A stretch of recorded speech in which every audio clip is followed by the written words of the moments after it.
in the battle in Seattle.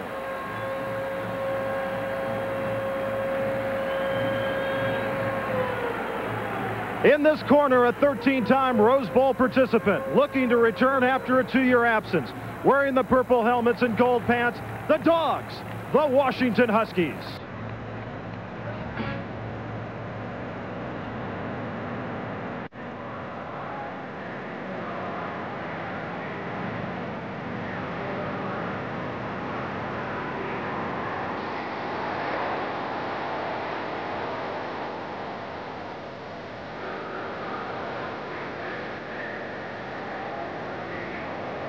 And from Los Angeles, California, a 19-time Rose Bowl winner seeking to regain the glory that's eluded them since 1990, wearing the Cardinal and gold, the men of Troy.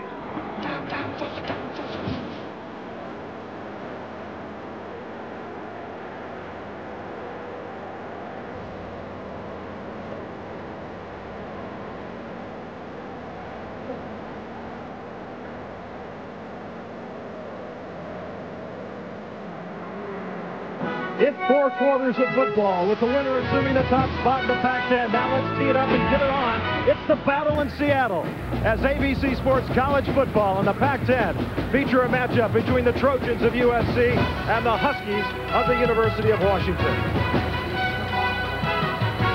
And the standings in the Pac-10 show you that both USC and Washington unbeaten in conference play, and Oregon, the defending champ, with just 1 loss.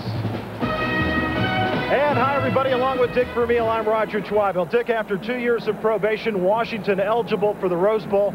They need a big game today from Damon Huard. Can they get it? Well, Damon Huard is right now playing his best football. He's improved an awful lot. As you can see by this graphic, he's improved his completion percentage up 10% over last year. His touchdown ratio, interception ratio is much better. I think he's prepared to play his best football right now. After the loss to Notre Dame last week, USC will look to the big man, Keyshawn Johnson, today. Well, everybody knows he's a great receiver and makes a great contribution to the passing game, but he makes a great contribution to the run defense as well. They have to remove a run defender to help cover this guy.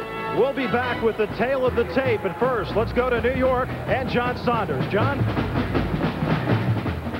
Thanks a lot, guys. Other regional action we'll be covering here on ABC Sports, including Nebraska, #2 team in the nation, the chance to move up if they... Heavyweight Jackaroo. Well, Roger, let's take a look at the tail of the tape for this heavyweight contest.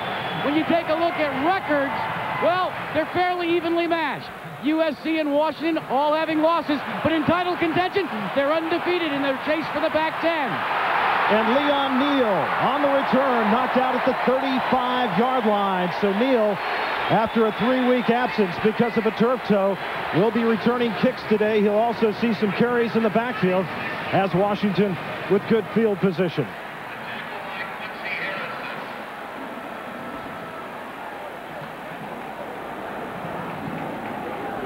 Husky ball. So Damon Huard at their own 36. leads the Huskies out, and Dick, 8 touchdown passes on the year. And only 3 interceptions. He has to have his best game today. 1st and 10, they spot it at the 36-yard line. Lone setback is Sheehy, and the quick toss to Janoski at the 39-yard line. Pickup of about 3. Gain of 3. And the Chili's backs and receivers for the University of Washington, and Sheehy averaging nearly 6 yards a carry. 196 versus Stanford. He's going to have that kind of game today.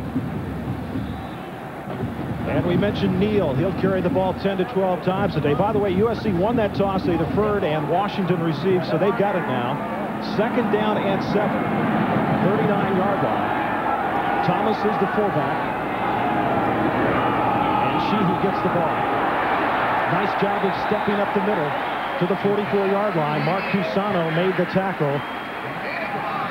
And the offensive line, you look at Patrick Kessie right there. He is a big one. Somebody's got to block Darrell Rusker. Well, he's capable. He has 21 starts. He has the experience and know-how. He's got a lot of hair, too. Doesn't slow him down. I wonder if anyone ever grabs a hold of it out there. I don't think so.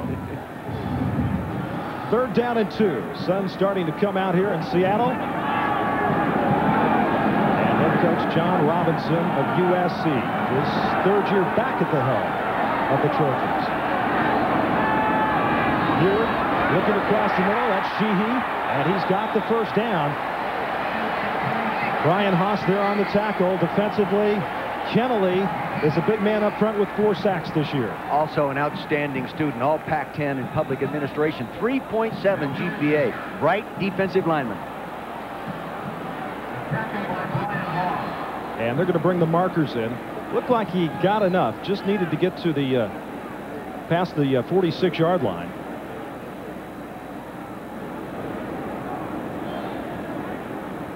And he does have it, so Washington with the first down.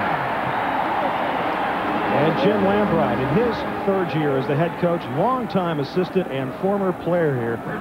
Vic, he's been involved in a lot of football games here at Washington. 37% of the games played They in played the over history. 900 games. Played over 900 of them, and he's been involved in 37% of them. That's good. First and 10. They'll swing it to Sheehy out of the backfield. Sheehy eludes a couple tackles, and he gets to midfield, the tackle by Quincy Harrison. As we check out the secondary for the Trojans.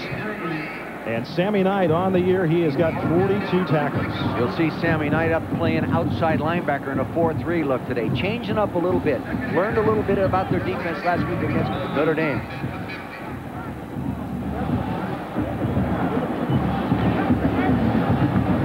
Talking about what they have to do, keep Deshaun Johnson's yards after a catch to a minimum. He's a great runner after a catch. Convert 3rd down situations. They haven't been doing a good job and end up busting turnovers. On 2nd and 7, Sheehy breaks it to the outside. Now he's got to turn the speed on, and he's driven out of bounds inside the 15-yard line.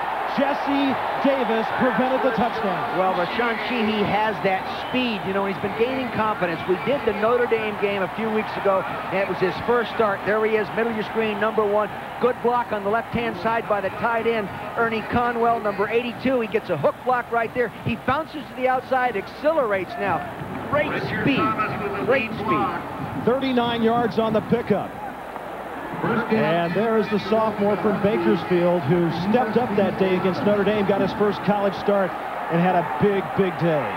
They've been very good in the red zone offensively down here. 24 times, scored 16 touchdowns. That's a very good percentage of touchdowns. Coleman's the man in motion as Neal is checked into the game at tailback. Leon Neal gets the football, running to the left side, inside the 10, down to the 9-yard line, where Scott Fields made the tackle. Here's what I was talking about in the red zone. See that? Scored 21 of 24 times, 88% efficient. But the big thing is 16 touchdowns. Outstanding job. Good coaching job by the offensive staff. Defensively, USC in the red zone. They've had opponents down there 18 times. They've given up 12 touchdowns. 12 scores, rather, only in 10 touchdowns. Too high a percentage of touchdowns. Today, they want to force them to kick the field goals. That 39-yard run was the longest play against USC this year. As on 2nd down, Thomas, the first man through, this battering ram of the fullback. He's only 5 feet 8 inches tall, 220 pounds, gets it down to the 6-yard line. You know, you're talking about battering ram. He's carried the ball 160 times in his career, and he's only been thrown for a loss 4 times. Look at USC defense, gives up a touchdown every 188 yards. That's a lot of yards you have to move the ball before you score on them. They force you to run 44 snaps. That's good defense. They play like that today, they'll win the football game. 3rd down and 6. Sheehy back in the tailback. Janoski, the lone wide receiver. Play action. Feward going to have to scramble with it. And he is driven out of bounds at the 6-yard line. Wanted to go to Janoski that time, and Harrison was the man that made the tackle on the other side. He was running about by Quincy Harrison. Good play action effort here. They wanted to run a little slant, then out to the sideline to the right. He slipped and fell. Janoski slipped and fell, as Roger said. No one to throw to. Not knowing for his scrambling ability, he's still mobile enough to get it back to the line of scrimmage. John Wales is going to come on to attempt the field goal. He doesn't miss him inside this area. Fortney will put it down. It's like about the 13-yard line. Call it a 23-yard attempt. And it's good. 10:54 to go, first quarter from Husky Stadium in Seattle. And Washington leads USC 3-0.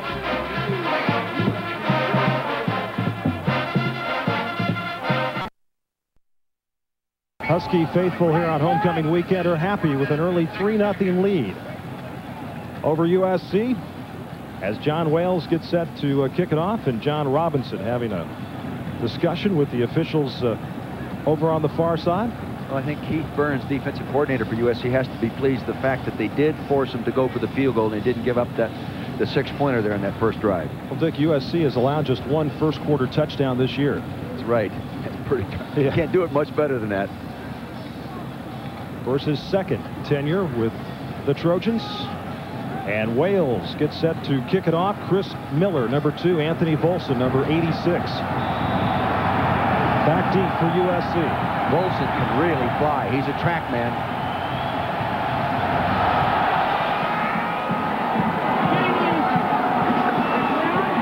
Taken over on the far side, and that's Volson. And Volson across the 25 to the 28-yard line. And, Dick, you love that tight end for the University of Washington. He threw a big-time block on that run by Sheehy. Number 82, Conwell, right here, does a nice job of hook blocking right there on Marcus Woods. Gets a little help from Battle right there. But, I mean, you're just a physically dominating player at that position. You can run outside. And they mark the ball at the 28-yard line. So USC has it 1st and 10, 10:48 to go first quarter. And the run there by DeLon Washington. And not much happening. And for the University of Southern California, of course, they use 2 quarterbacks. They've done it all year, but the guy that gets the start is the junior from Tumwater, Washington, Brad Otten. And a very smart quarterback, has a great feel for the game and all very good leadership skills. And the Chili's backs and receivers for USC. Watch the tight end position. They'll play 3 guys there. They've got 30 receptions between them and 8 touchdowns this year with Johnny McWilliams the starter. On second down, a gain of maybe 1. Suki Widge was the first man to get in there for Washington. As we check out the offensive line, and the big senior is Norberto Carrito. A 3-year starter. They shouldn't be able to fool him, even though they haven't seen an 8-man front. In his career, he's seen an 8-man front defensive alignment before. He should not make many mistakes. He's a big man and can block it. Washington just got it back to the line of scrimmage. Rodney Sermons, number 5, checks in. He is the lone setback. On 3rd down and 9, as Otten will throw it. The pass is caught. And way short of the first down. Fialo was right there to make the tackle, and a very short gain by Larry Parker, number 80. Well, USC's basic passing attack is a short passing game. Throw the ball short, let the receivers catch it. University of Washington that time plays a double zone. They roll the curvers up, go too deep with the safeties. The linebackers are playing zone. They see the throw, they react to it, make the play. John Stonehouse comes in to punt it, averaging 42.1 yards per punt this year. A career average of 40.5. From the 20-yard line, and Neal back. Fair catch called at the 18. Big-time punt as a flag is tossed down right where Leon Neal caught the ball. Now, Dick, he looked to be a little late in putting his hand up, and that USC defensive player was right there on top of it.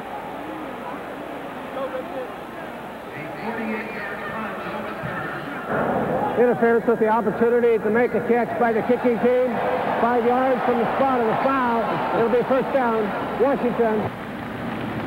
48 yards on the punt. Now, take a look at this. It's nice to have this guy. He has that signal up there in time. Oh, I don't believe that.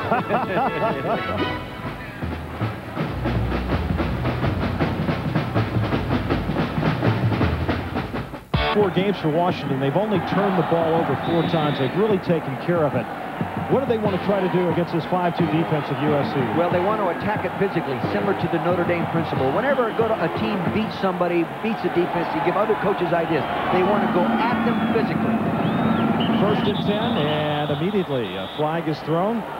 Like some movement up front by the right guard, Benji Olson. Before the snap, false start offense, 5 yards from the previous spot. Still first down. Well, let's check in now on some of the happenings in college football. John Saunders, what about Nebraska?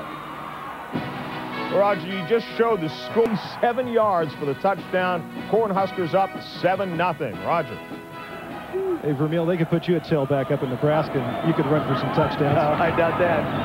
1st and 15, Sheehy is stopped just across the 20 at the 21-yard line. Quincy Harrison makes the tackle. You see Keith Burns, defensive coordinator for USC, now changed up his defense. Went to a 4-man line, nickel defense against the run. They're moving Sammy Knight from a strong safety position up to an outside linebacker in a 4-3 look and bringing in Jesse Davis to play the safety position. Was not satisfied with the play of the 5-man down line defense last week against Notre Dame, changing up smart coaching. That sets up a 2nd down and 12 as Janoski comes to the near side with Fred Coleman. Thomas back in the game at fullback. And Sheehy skips to the outside, leans ahead across the 30. And folks, when I say skip, he literally skips. He's got some quick action in his feet. They ran over there by big Bob Sapp, the weak side offensive tackle. He's always on the open end of the formation, number 72. He's a big man at 6'5", 285. He's got the great big long arms. He can extend them. They got him tied up there. Willie Lowry battling the best he can, but he got a good block as well at the point outside by the wide receiver, Freddie Coleman. You know, when you have Sapp stand up and extend his arms, he's 6'5", 285. From the tip of his right middle finger to the tip of his left middle finger, 106 inches. Yeah, he can fly with those wings. He can fly. He can hold, too. 3rd down and 3. Sheehy loses the football. It's on the ground. Marcus Bonds picked it up. Bonds was the guy that was right there.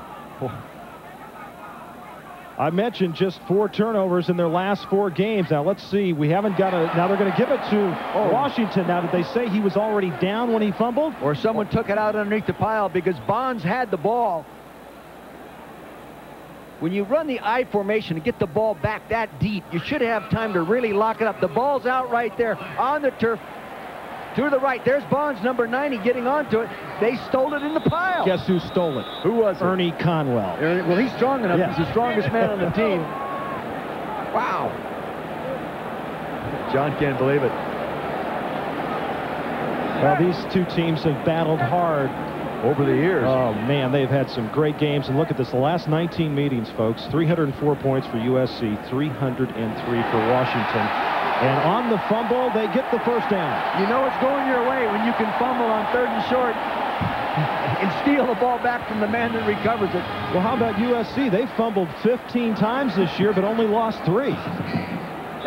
Good quickness and a lot of luck. What's happening in the Pac-10 today? Stanford leading Oregon State in the 1st quarter, and Oregon still in the thick of things. They're playing a little bit later on. 1st and 10. They're back to the 5-down lineman defense. At the 33-yard line, play action coming near side. Catch is made at the 45-yard line. Jerome Pathan makes the catch.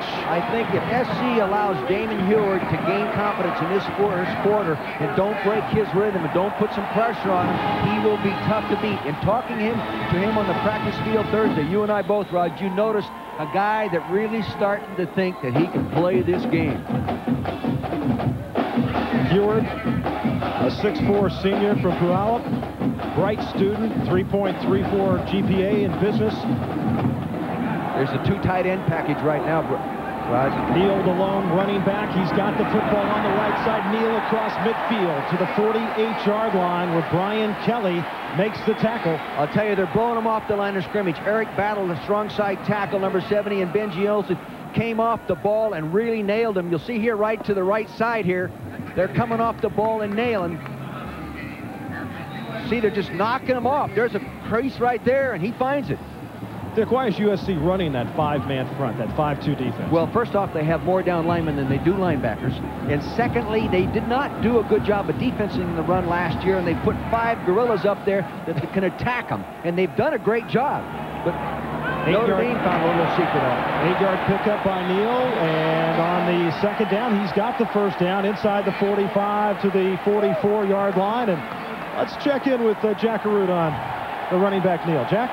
Well, Roger, Leon Neal came up with a case of turf toe a couple of games back, and he's tried to fight his way back into the lineup. Now, what the trainers have done for the Washington Huskies for Leon Neal is they have fashioned this steel plate that goes in the shoe. They say what it does is it adds support to Leon Neal's turf toe. Now, what is a turf toe? It literally is a sprained big toe. Something I wouldn't want to have. Thanks, Jack. As Heward on first down will throw it near side. Nice coverage indeed over there, Dick, by Brian Kelly. You know, he's been banged up a little bit, but he's starting to come back. He's had a little ankle, and Keith Burns, the defensive coordinator, told us that when he's healthy, he's our best cover man. He demonstrates good skills there, and Keith Burns gives him the signal. Horns, whatever that means. Remember, he put his fingers up over his head. Well, Burns used to coach down at Rice in Texas. Maybe he was thinking about those Longhorns. Out of Arkansas. I sense he's an intense guy. Yeah, I think so. The intended receiver on that last play, Janoski. So a second down and 10 from the 44. Now, see Conwell lining up at the fullback spot right there, number 82, leading the blocking. Neal bounces off one, but he can't bounce off another, as Sammy Knight and Scott Fields were there to make the stop. A little different twist there for Washington, showing Conwell in that fullback spot. Well, Bill Dietrich, the offensive coordinator, plans to use him in the backfield and shift him.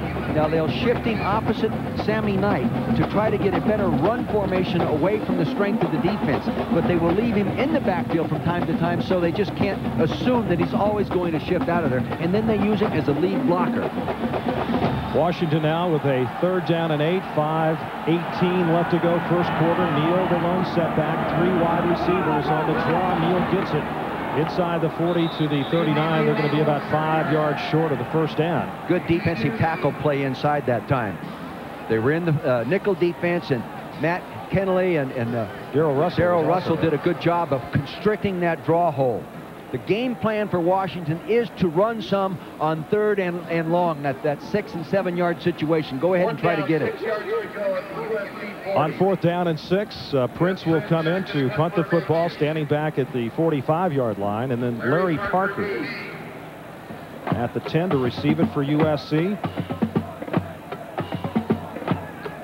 They're in a regular defense, not a punt return defense, making sure that they don't do something tricky. Lazy old high kick that fair catch is called for at the 13-yard line. 4:22 to go first quarter, and Washington leads USC. Everyday genuine Chevrolet. Bud Ice, a 96-calorie Bud Ice Light. Chilled below freezing for a taste that's smooth to the extreme. Hewlett-Packard printers. Printers that work almost as hard as you do. And Chili's Grill and Bar, where steak lovers love to go for great grilled steaks. Roger Twaddle, Dick Vermeil, Jack Arute with you. Washington leads it 3-0 over USC. Trojans have got it first and 10, 14-yard line. Washington up the middle. And he's got a gain of about 9, and a check on another undefeated team playing today. John Saunders, what about those Gators? All right, guys, thanks a lot. Florida against Georgia here. Danny Werfel going 14 yards to Ike Hilliard, his 8th touchdown catch of the year. And then 2 yards to Chris Doring. Quickly out of the gate, the Gators 14-0 with the lead. Meanwhile, Nebraska and Colorado, the Buffs have come back to tie this one. We'll update you in a moment. All right, John. Dick, do they know how to throw the football down there in Gainesville? Nobody does it any better. USC coming up just a little bit short. Well, defensively for the Huskies of the University of Washington, look out for this guy, Jason Chorak. He's got 8 tackles for losses this year. He's real active. Yeah, not very big, but great explosive ability in those lower hips and legs. He can come off the ball. And then Scott Greenlaw is going to need some help, double teaming Keyshawn Johnson. Look for Lawyer Malloy, number 9, to move over and help inside out or short and long. Greenlaw's really a safety playing corner, as on second down, DeLon Washington didn't get it. David Ritchie was there to make the stop. He's coming alive. We saw him play very well last week against the University of Arizona. USC, I think it'd be really smart for USC to try to start quick today. Get this crowd out of the ballgame. They have been a slow-starting offensive team. Then they have to maintain that great success they've had all year on first down. Look at that, 6.4 yards. That's a good job. Force Washington's offense into third and long situations. SC normally does a good job of defensing that situation. Third down and 2. So after second and inches, it's a 3rd and 2. They'll try the left side. Fiala was right there. Nothing happened. A flag has been thrown. And the key to that defense was not the guy that made the play, it was the guy that wrecked the play. Again, it was David Ritchie got penetration inside, forced the ball outside. Penalty against SC. Good defense inside by David Ritchie. Forced the man to cut to the outside too soon. Couldn't make the first down anyway with a penalty. There are your Pac-10 officials. Illegal shift. Offense. That penalty is refused. First down. And let's hope those officials won't be too disciplined. USC has been penalized 66 times coming into this game, so they picked up a couple more already today. Second most penalized team in the Pac-10. Not always an indication of lack of discipline or any. Some of the best teams in the country are the most penalized teams, and they win anyway. That's Leon Neal back to receive before he was heard, one of the top punt returners in the nation. Stonehouse inside the 10, got off a 48-yarder his first time. This is a low-line drive kick. It's going to take a big bounce, and Neal will field it and take it to the 34-yard line.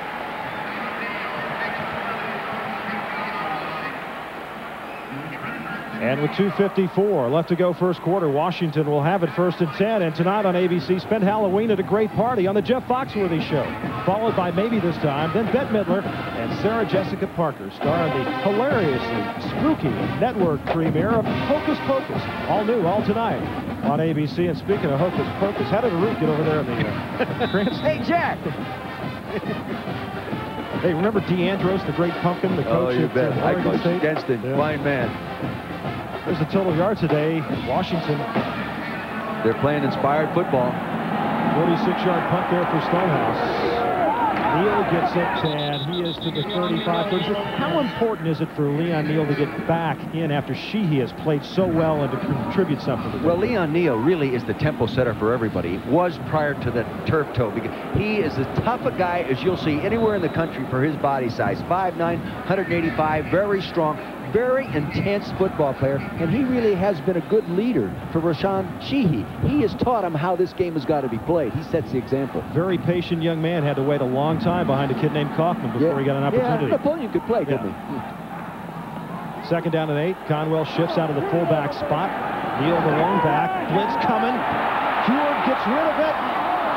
Well, I'll tell you, coming strong was Sammy Knight that time. Heward heard the footsteps and a lot of traffic over on the far side of the field. And a good change-up by Keith Burns, the defensive coordinator and signal caller. He said he was going to bring Sammy Knight out of this new 4-3 defense. He'll appear from the right side of your screen. He flashes in there.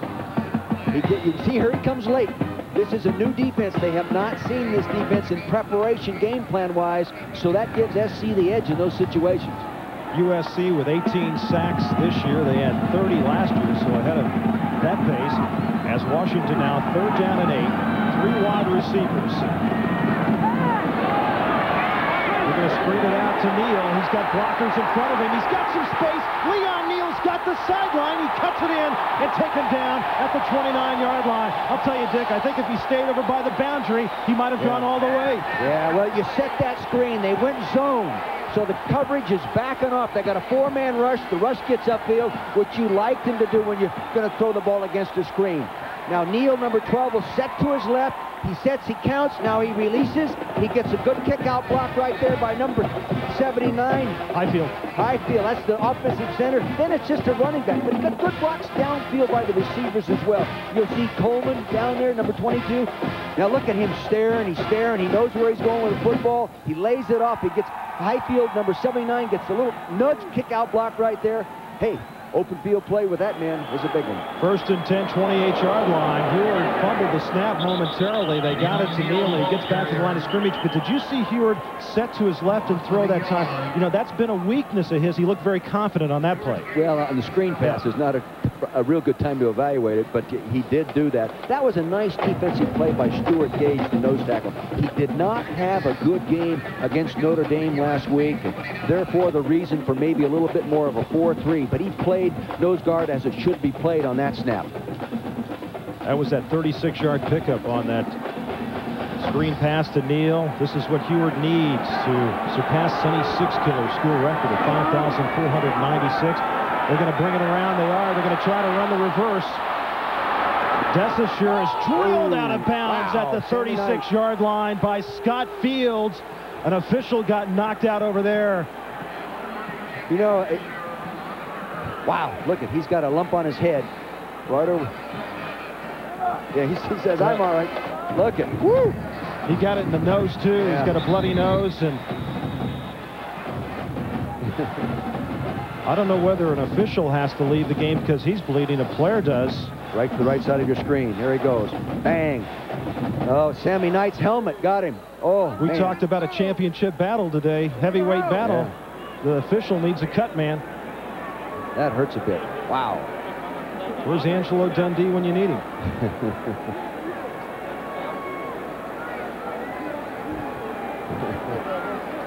Roger, you said this was going to be the battle in Seattle. I didn't know the officials were going to be involved. They're part of the game, too.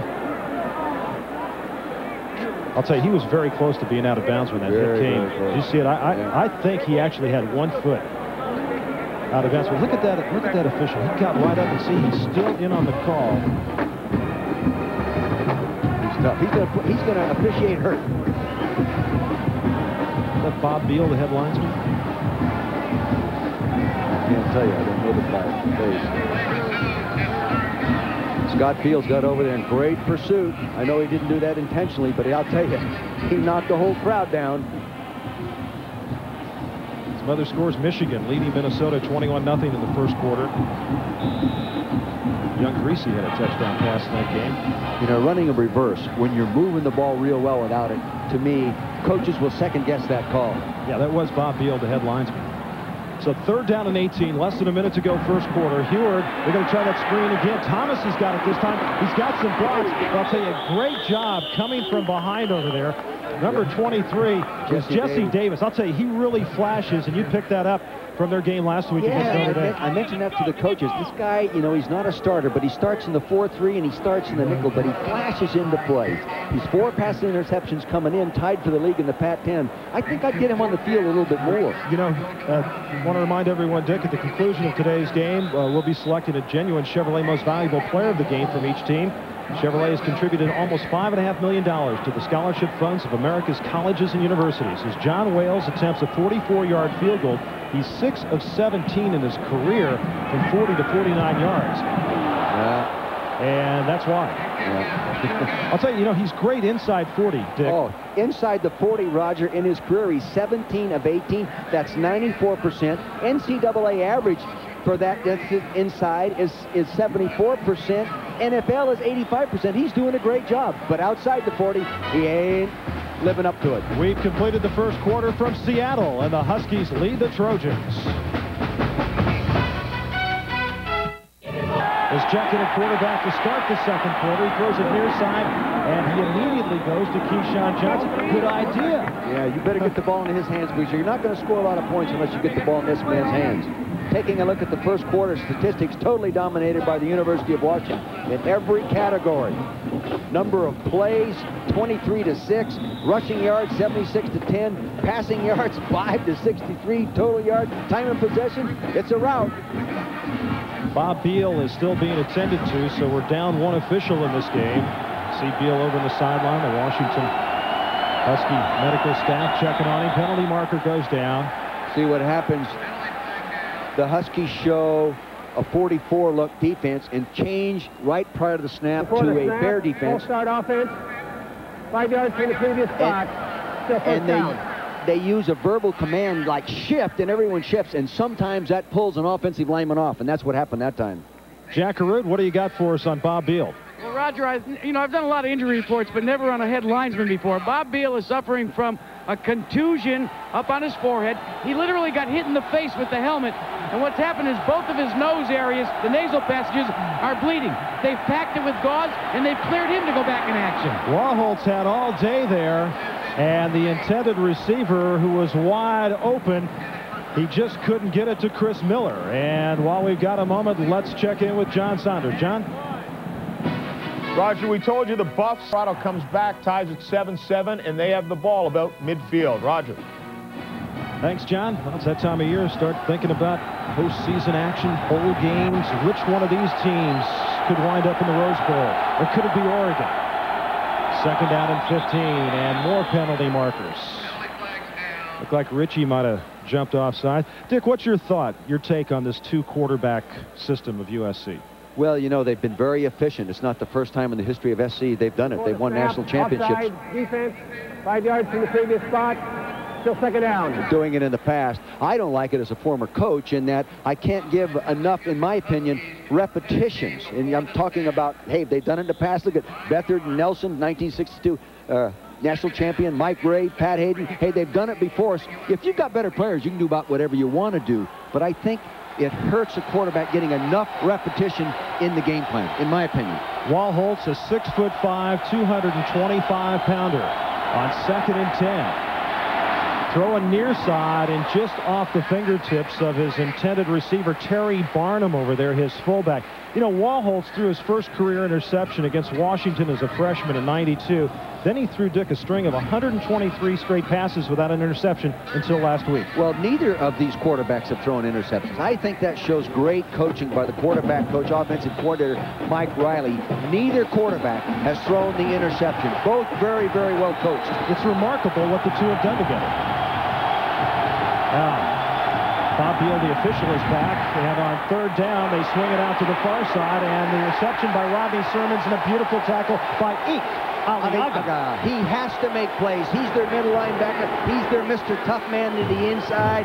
If he doesn't make that play, Roger, they've got a big one. They had the defense all stretched out. They had the secondary pushed out of there. If he doesn't make it, it's a big one. It's impressive, Dick, the way Washington has bounced back from that devastating loss here at home to Notre Dame. They've won 2 conference games on the road, Stanford and Arizona, and now playing very well here early today. Well, you know, they played well enough, as you know, as we did the ballgame, to beat Notre Dame. Stonehouse from the 30-yard line. That's a low one. And Neal, well, that was grabbed by, it looked like Neal was going to pick it up. And then all of a sudden, a USC player came flying by Ken Haslip. And it's a touchback to be brought out to the 20. USC with a win today must win 2 of the next 3 to clinch the bid to the Rose Bowl. Washington with a win today must beat Oregon and then win 1 of the 2 remaining games. And the team's still in the hunt: Oregon, Washington State, UCLA, Stanford. But boy, I'll tell you what, this is driver's seat time today. Team that wins this game. Washington 1st and 10. Heward looking down the right side, and some contact over there. The catch made, and are they going to call it good? Brett Coleman, yes, at the 46-yard line. And they had good coverage on him, but the ball was underthrown. Defender playing man-to-man has his hat opposite. He can't see back into the quarterback's throw. Brian Kelly. That Brian Kelly can't see it, and you'll see that Coleman is looking back for the ball. Kelly cannot see it. He looks back. Too late. He makes a play, and this guy's been making big plays all year. That's the 7th reception beyond 30 yards for him. Look at this balance here, Dick, how he keeps that 1 foot right there. He lifts the other one up. Beautiful. 34 yards on the reception. Acrobatic catch. And on 1st down, Neal tries the right side. Look at the strength. It takes 2 men to drive him down at the 42-yard line. Well, they tried a little counteraction, sending the fullback one way, the tailback the other way. Try to freeze the linebackers. They really believe they can block the inside linebackers because they're not real big guys. So they feel they could get their guards on them and man block them. But a good reaction by Fields that time, got over and made the play. Kennelly also there on the tackle. Brian Kelly. 2nd down, 6 yards to go.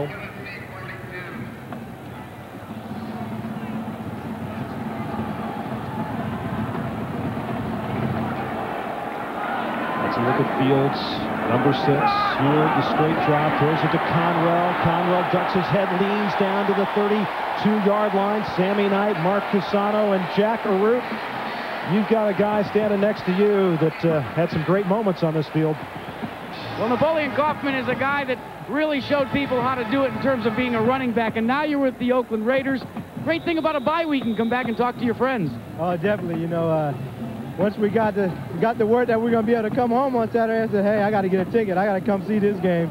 It's a good one. Now, your assessment was, get ready to go to the huddle here, coming out of the huddle. We'll talk to you after this play about your assessment of your fellows that have replaced you here in terms of running back.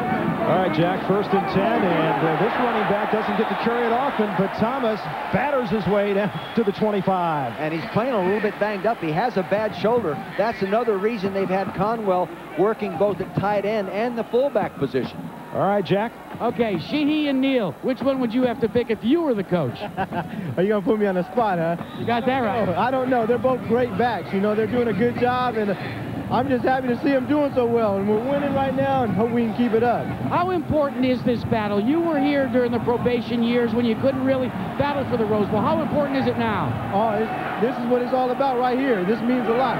So hopefully we'll go out and win today. On 2nd and 4, Neal gets it very close to the 1st down. Marcus Bonds was there to make the tackle, and they're going to give him a good spot and the 1st down. And Dick, this is where Washington's done a great job in the red zone this year. Oh, they have done a great job, but you know something?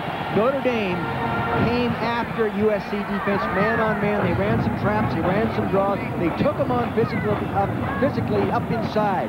That gives other people ideas. Then new offensive coordinators look at it. Hey, we like their ideas. We're going to add to it. And right now, the Huskies are taking them on man-to-man up inside. Ewert, 7 of 9, 107 yards, and he's completed those passes to 7 different receivers. On 1st and 10, play action. Ewert is looking deep. Now he threw it to Thomas. Thomas turned his back as Ewert was looking to the far corner. And Scott Fields was there on the coverage.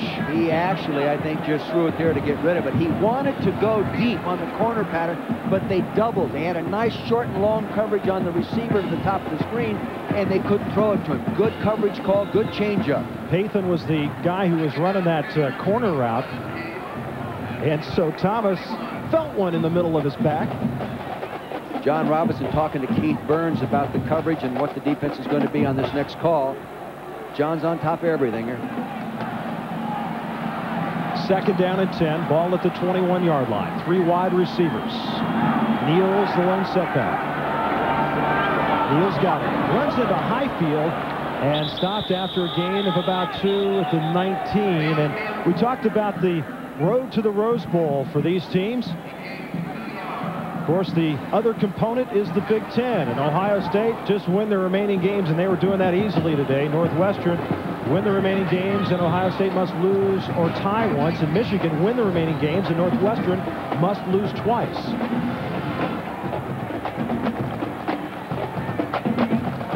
And we'll check on some of those Big Ten scores for you in just a moment. Well, Jim Lambright talking about the red zone. He said the red zone success is a reflection of kind of the attitude his kids are. He says they're tough, you know, blue-collar type football team, and it's demonstrated down there in that red zone. 3rd and 8. Hewart's got a scramble. Finds his receiver at the 5-yard line. Inside the 5, down to the 4. Leon Neal, tackled by Micah Phillips and Sammy Knight. Well, when you get him that much time, he's going to find somebody. See, he was forced to get outside, but the coverage took the pattern away downfield, but no one harassed him once he got outside. He's outside. Now nobody's chasing him. See, he's out there. He can turn his shoulders, find the receiver downfield. Here, look at, we got a lot of guys open there. There's the man, Neal, right in the middle of the screen in that zone. We've got to get some pressure on him if we're going to stop him. They spotted at the 4-yard line, and 2-back set. Thomas is back in at fullback. On 1st and goal from the 4, Thomas bounces off one player, battles his way down to the 3, gain of about 1, as George Perry, 94, and Lawrence Larry, man with 2 first names. Also on the tackle, number 56. If you take a look at Perry. And the Big Ten today, Michigan leading Minnesota in the 2nd quarter. Ohio State 56-35 over Iowa. Penn State beat Indiana. And Northwestern, Dick, defeated Illinois 17-14. Nobody's done a better job of coaching in college football than Gary Barnett has done. He has done a tremendous job. I'd put Glenn Mason at Kansas just a step behind. They're getting whipped today. Yep, 2nd and goal from the 3. Neal bouncing off a couple people. Look at him battle! Touchdown! Leon Neal.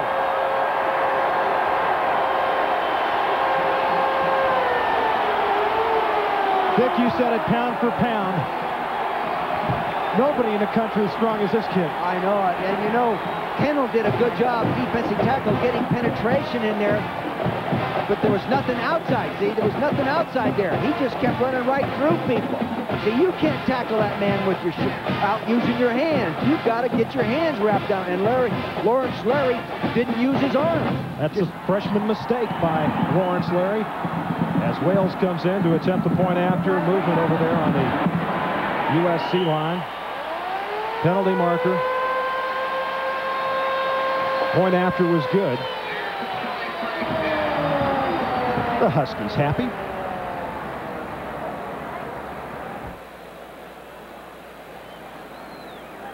The extra point is good. Offside on the defense. Will be assessed on the kickoff. 2D timeout. 8:50 to go first half, and the Huskies lead the Trojans.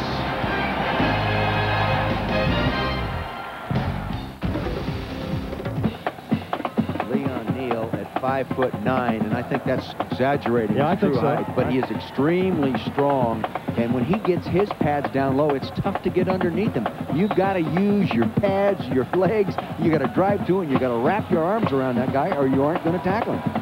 Kicking off from the 40-yard line after the penalty. Wales will send it down. You saw Miller, number 2, Wilson, 86. That's a short kick taken by the up man at the 24-yard line, number 8, Billy Miller. Take one more look. He wanted to really just go up inside. It was plugged up inside, so he bounced outside. And he had the power for a little man, got the pads down low, bounce off right there, bounce off right there, bounce off right there, run out of it. Poor tackling, great running. Take one more look. Intensity, desire to score. He wants to get in the end zone. That's typical of that kind of play. First and 10, 24-yard line. Play action, Warholtz looking down the middle. The catch made by Keshawn Johnson at the 44. Greenlaw was right there to bring him down. Beautiful throw that time by Warholtz. Yeah, and lots and lots and lots of time. Excellent pass protection. Good call by Mike Riley. He's got to change the tempo of this football game, and the way you do it is get the ball in the hands of your best football player. There he is, number 3 in the middle of the screen. You get the ball in his hands, he'll change the tempo. 126 career receptions for the junior college transfer from West LA, and 100 times they've moved the chains when he's caught it. First and 10 from the 44. Warholtz has got all day, and he's got room to run it if he chooses to do so, and he stumbles right at midfield. Mike Riley is moving Keshawn Johnson around position-wise. That time he was in a slot. You'll see him at split end. You'll see him at flanker. They're moving him around. Last week at Notre Dame, they moved him out of the backfield as a man in motion. They're trying to disguise and change up where they're putting, so it's tough to get your double on him. How can they get some pressure on the quarterback, though? How they get some pressure on the quarterback? They're going to have to commit the linebackers, because this offensive line is big and strong, and they can pass protect. Second and 5.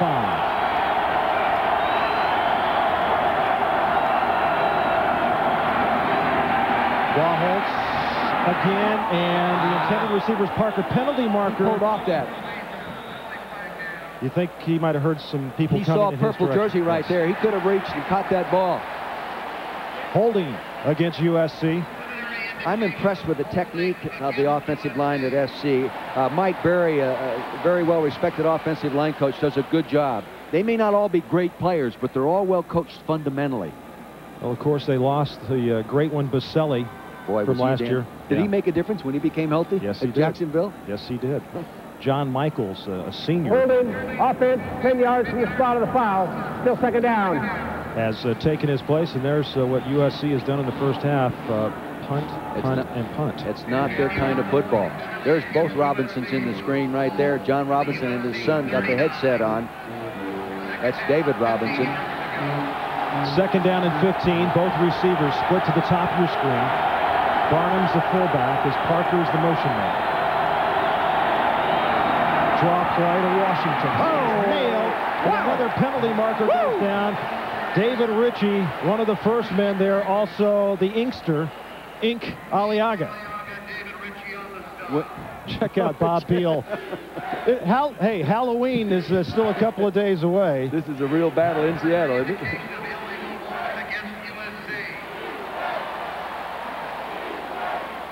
Hey, Dick, those officials have to play her too. Yes, you know what I mean? do. Sometimes the players have got to do it, sometimes the Illegal officials. motion. Offense. That penalty is refused. Third down.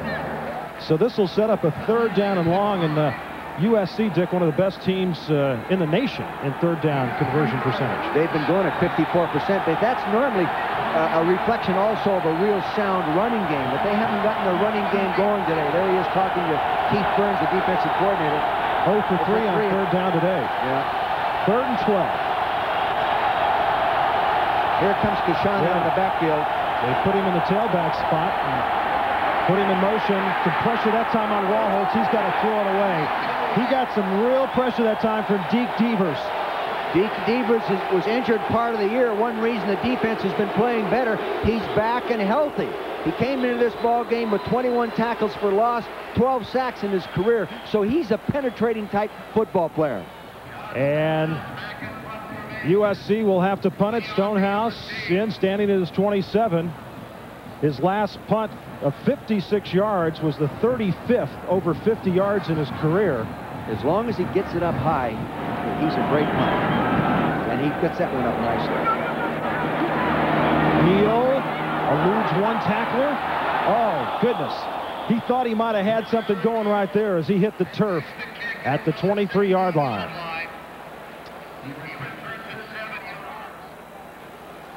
Well, you know, it was a tough week last week for USC playing against Notre Dame. They went into the game unbeaten, and John Robinson talked about that defeat. It was a bitter disappointment. I think we'll be an angry team. I think the thing that we have to do is also play with a rhythm. We lost the rhythm that we had. Up to that point, we had been outstanding in turnovers. We had been outstanding in just not making errors, and last week it was a reversal for us. So we've got to get back in on our game, and if we do, I think we'll be a good team. 1st and 10, 23-yard line. Neal across the 40, and a penalty marker goes down, probably a face mask at the 41-yard line. Micah Phillips was the man that made the tackle and probably got a piece of that mask. What they did, again, they shifted Ernie Conwell out of the backfield up to the left tight end position. Now that means they have 2 tight ends in the ballgame, and they run over there trying to get a soft corner. Grabbing a face mask, 15 yards from the end of the run. First down. So 15 from the end of the run. You see, he's shifted out of the fullback position over here. Now he's a very good blocker. They hand off and run up behind him. He gets a ricochet there. He gets out on the other linebacker. It just creases him just enough, knock him off balance, and allow a real good running back some running room. And there's the face mask. Here it is again. Now you'll see the face mask at the end of this play, but good running skills, low center of gravity, very elusive once he gets the ball in the open field. And there's the face mask. USC 5 penalties, 40 yards, and Washington has it 1st and 10, and Thomas has the football, and he's going absolutely nowhere as 96. Darrell Russell, 6'4", 320-pound sophomore, makes the tackle. And I'll tell you, the defensive coaches say he's the finest defensive lineman they've ever seen at this stage of the game in terms of athletic talent. He is very skilled. He's just learning what it's all about. And look at what Leon Neal is doing today. Kind of an all-around guy, isn't he? 53. And remember, he hasn't played in 3 weeks. Well, I'll tell you, it was a real blessing for them the way Sheehy stepped up in that Notre Dame game, gave them the opportunity to rest him and get him healthy. And he's the emotional leader of this football team. Loss of 1 on that last play, 2nd down and 11, 5:46 left to go, first half. Conwell makes the catch, and watch him put his head down and run through people to the 30-yard line. The youngest of 9 children, the strongest player on the team, and he's an auto mechanic too. His dad at 68 years old is still driving stock cars on Friday night around here. But this guy loves to play football. He'll be a high draft choice in the National Football League. He has all the packages, plus the attitude. Outstanding student as well. He reaches back, a little straight pattern, throwing right where it has to be up there. He locks it away. Now he demonstrates that strength and power. All the receivers are catching the ball. They're moving it around. 1st and 10 from the 30-yard line. Neal. Oh, nice linebacker. Penalty markers thrown as he battles his way down to the 27-yard line. Scott Fields was there to make the tackle. Scott Fields made the tackle, but Brian Haas ruined the play. Real good job of inside linebacker play. He took on a devastating blocker in Richard Thomas and put him down. Did a real nice job. You'll see it appear from the left side of your screen. He'll appear right in here and fill the play. Fullback will take him on. Bang! Look at him take him on right there at the hole. Nice job by Brian Haas. 2nd down and 7, 3 wide receivers with Neal the lone setback. Heward on the straight drop, scrambling around, throws it downfield, catch is made. Neal leans forward to the 15, and Heward knew exactly where the markers were, but a penalty marker has been thrown. He might have been either across the line of scrimmage or an offensive lineman down the field. Let's see what they've called.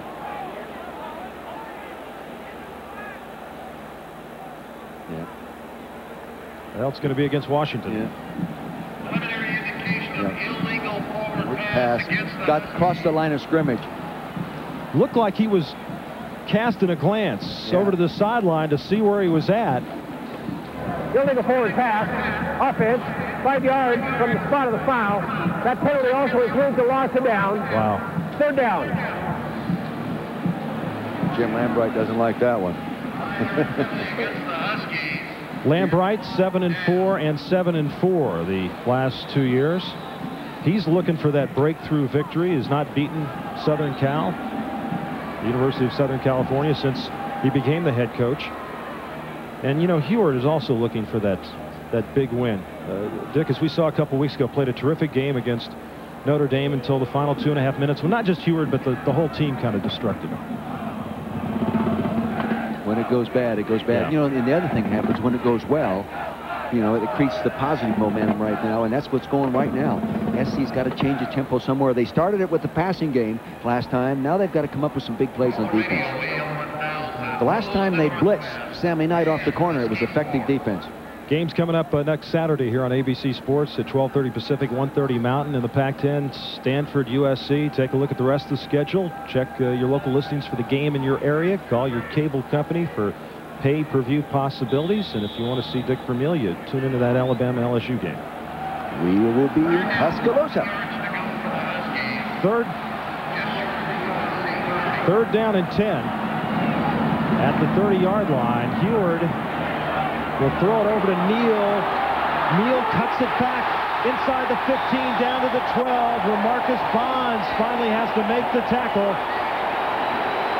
Good block by Benji Olsen to spring him on that side.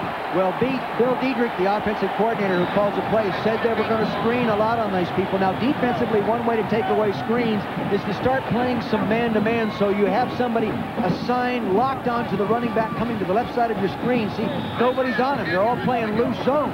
They get a few blocks downfield. Again, this guy in the open field is dangerous. Again, they're going to have to change you up. Defensive linemen are also going to have to feel the difference between pass protection and a screen block. Those linemen release, they're going to have to trail them. Trevor Highfield with a couple of nice blocks on that play. 1st and 10, they spotted at the 13. Neal tries the right side. Nearly broke the tackle as he gets it down to the 8-yard line. And Willie Lowry makes the stop. And is this kid ready to play football today, Leon Neal? Yeah, you know, being hurt is a bad thing. But one thing it does do is allow you to freshen up. And he has his quickness right now. He's quicker today than the last time we saw him play when he was healthy against Ohio State. Look at this. USC 18, 126 total domination. I did not expect this, nor did you, Raj. You know, Neal told me in practice the other day, he says, you know, things have a funny way of working out. Maybe this is just the plan. He says, I'm going to be ready to go. He was for Sheehy when Sheehy was in there. He says, I'm not going to let this team down. He says, I want to get to the Rose Bowl as a penalty marker goes down, as Neal got down to about the 6, and a penalty marker has been thrown down. I'll tell you, Brian Haas again is doing a nice job of taking on the isolation play. Isolation meaning he has to step up in the hole and take on that linebacker. Did a real nice job 2 times in a row. Fullback 30, Thomas going up in the hole.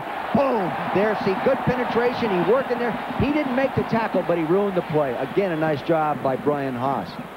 Sammy Knight was on the end of that destructive block. I'll tell you what, Conwell gets low, and he's got such a great surge of power. Yes, we were asking their strength coach, who is the fastest and strongest guy if you put the combination together? Ernie Conwell. Yeah, but, you know, the power comes from him. He's a great shot putter. Two-time state champion in the shot put here in the state of Washington. Plus, he was 5th in the NCAA shot put at 61 feet. I mean, that's a man. Clock's running down to 2:50 left in the first half. Washington 10, USC nothing. It's 2nd and 1. Ball at about the 3.5-yard line. Thomas and Neal in at running back. Hewitt wants to throw a nail from behind at the 10-yard line by Scott Fields. There was holding on that play. They wanted to run the tight end pattern to number 84, Jeremy Brigham, but Willie Lowry, good, smart heads-up play, grabbed him and held on to him. Number 91, good, smart play by Willie Lowry. To the left side of your screen, I think you'll be able to see what I'm talking about. Right here, here's the combination. Lowry, 91, he grabs on and he hangs on. They wanted to throw him the ball. He just keeps hanging on to the jersey. Good job, Willie. First sack this year for Scott Fields. To the right side of your screen now, you'll see number 84, that Jerry Brigham coming off, and Lowry wouldn't let him off. 3rd down and 7. And movement on the right side there. Looked like Heward was checking off, and it was number 77, the young true freshman, Kreutz, who moved. And while we got a moment, let's check in with John Saunders. John? 5 yards from the previous spot. Still 3rd down. Coming up at halftime on the Prudential Halftime Report, we'll have all the day's scores and highlights, including another look at Northwestern, the surprise team of the year, and a winner again today. All right, thanks, John. 3rd down and 12, 1:40 left to go first half.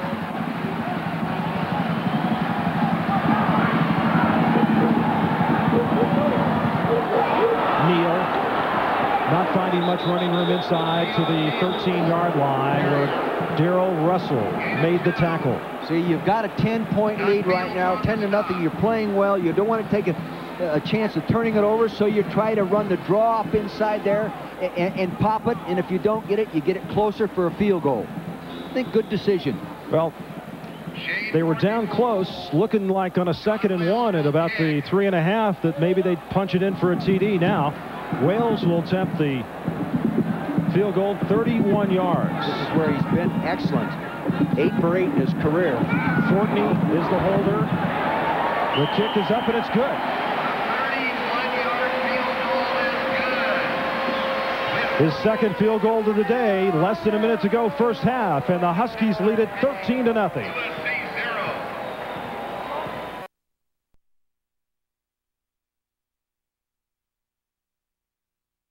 Northwest again today against the Fighting Illini. And where I tell you, what a beautiful picture that is. We saw the Cascades out there covered with snow.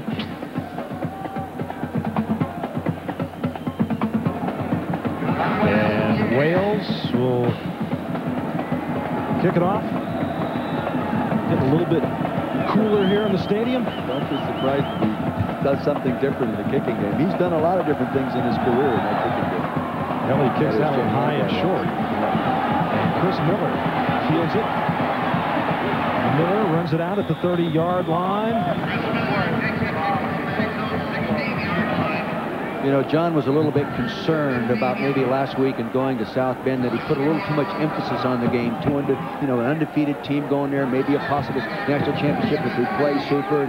He said maybe it'd have been better off going in there and just playing, hey, this is just another game. But as a coach, you always second-guess yourself when the end result is that kind of a performance. And especially against Notre Dame, a team you hadn't beaten your last 12 tries. Yeah. All 3 timeouts remaining for USC on 1st and 10, and Keyshawn Johnson with the reception. And the Washington coaches, Dick, told us that their concern was, we're not going to be so much concerned about him catching the ball. We're concerned about making the tackle after the catch. Yeah. Don't give him any yards after the catch. Randy Hart, the defensive coordinator, said that's the #1 thing in the game time. #2 is to hold him to under 100 yards rushing. They're doing that right now. Warholtz will throw it to Keyshawn Johnson again, and they make the tackle. Pass is complete to Keyshawn Johnson. Number 4, one of the guys over there. Also over there, Jensen. outstanding receiver, as good as he is anybody in the country. I asked him where he'd like to play in the NFL, and he said, well, anywhere. But if I had my choice, either San Diego or Dallas, he said those would be great places to play. We've got a timeout on the field. 24 seconds to go first half. Let's check on some other shows upcoming here on ABC. Monday, the Marshals tracking a serial killer. You want to? You forgot, can I buy you a drink? Who's out of control. And McBride's got to catch this maniac before the body count goes up. The gun down, Earl. You shoot me, I shoot him. Jeff He's Hayes. up to Seattle. You never know. He might be at the Kingdome. He might have a pumpkin on his head. He might be water skiing out on Lake Washington. It's just unbelievable how the guy gets around. Well, this has been a swarming, attacking Washington defense in the first half, Dick. Oh, and they're back to that attack principle. This is the first time that SC's crossed the 50, and they only made it by a foot. 24 seconds left to go first half. Second down and 1. Split backs with 3 wide receivers. Kyle Waholtz, the quarterback, hit from behind and fumbles the football. Washington's got it.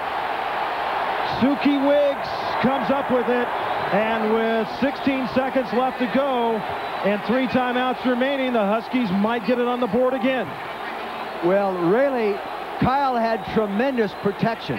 I mean, he had a lot of time to throw the ball, but everybody was covered. He does not throw interceptions. Kyle Waholtz does not throw them. He has good protection. Look at the time. Look at the time. Look at the time. Now, all of a sudden, here comes Evilito coming around the backside. Give coverage, give credit to the coverage people downfield. How's that helmet feel when it sticks you right there? And he is such a big target to hit in the bill. 6'5", 220. You can't miss him coming from behind. Oh, man, that hurt just looking at that. That's why they have those new rib pads you wear. Now, the Huskies have all 3 timeouts right now. All 3. 16 seconds. And Heward's going to put it up as he comes near side. Catch is made there at the 23-yard line. Pathan.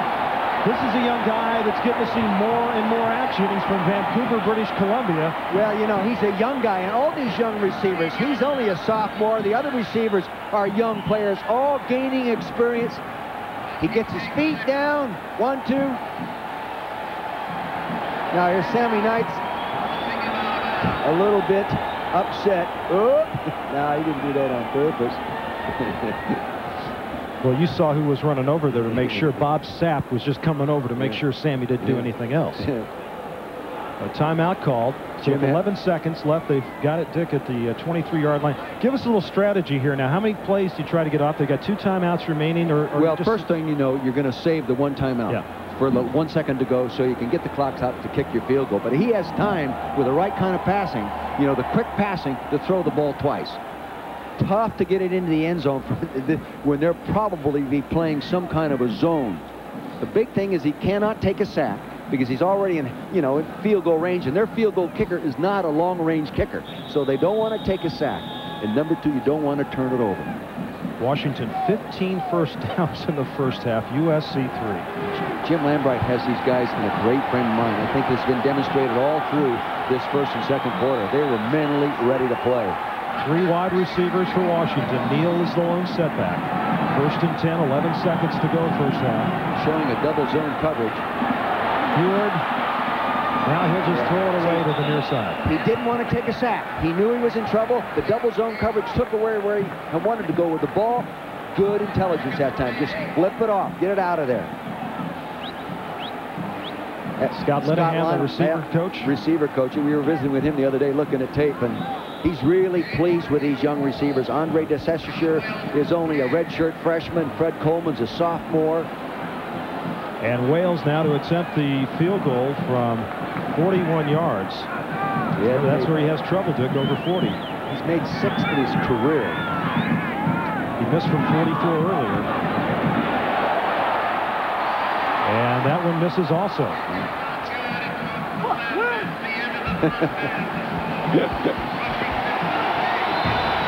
But a good first half for the Washington Huskies. 13-0 at halftime. John Saunders is coming up with the Prudential halftime report after this word.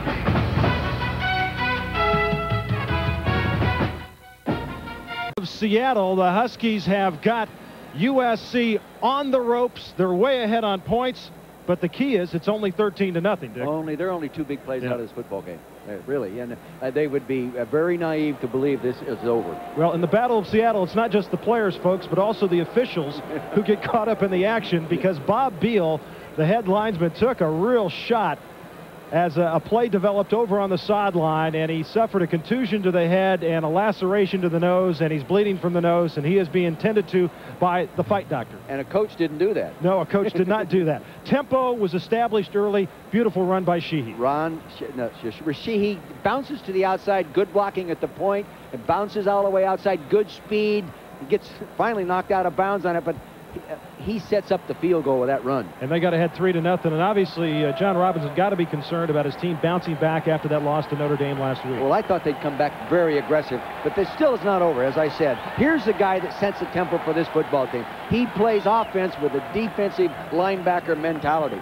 That's Leon Neal, seeing his first action in 3 weeks, and are the Washington Ghouls out for USC?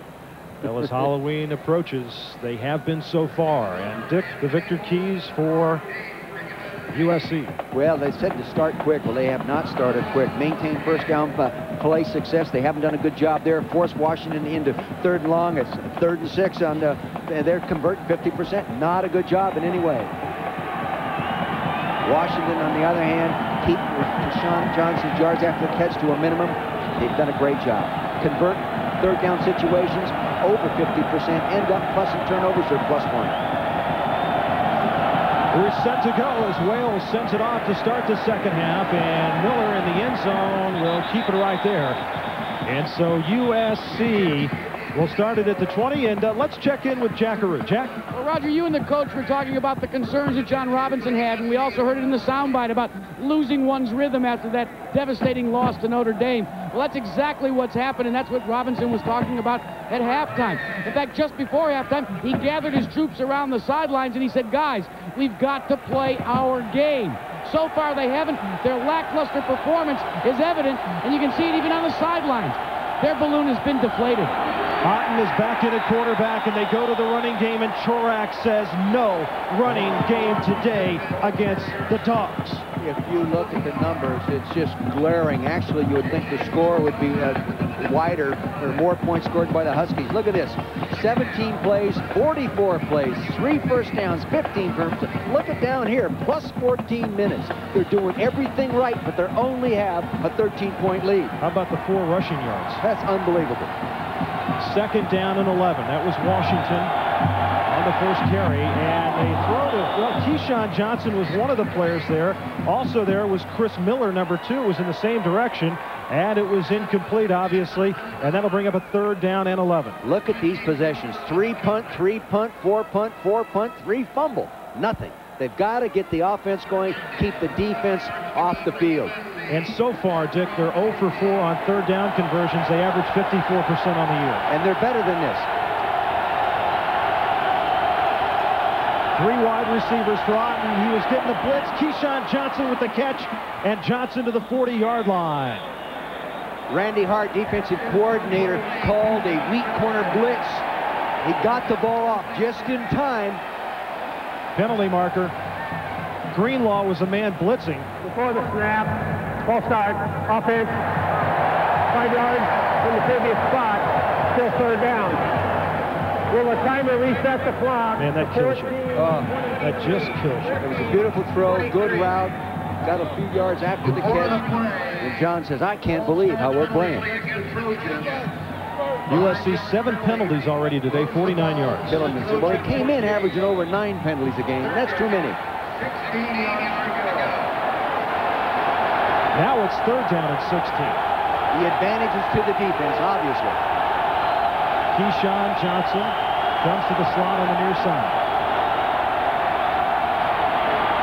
They try to throw it underneath. The intended receiver, Chris Miller. He's got to make that catch. He was going to get hit, but he's got to make that catch. If they're going to get back in this football game, the young receivers have got to step up and make some plays. And now this crowd gets back into it immediately. Yes.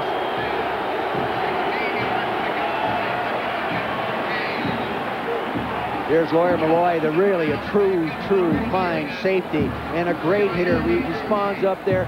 but he hasn't been called upon to make many plays. They haven't allowed the ball to cross the line of scrimmage.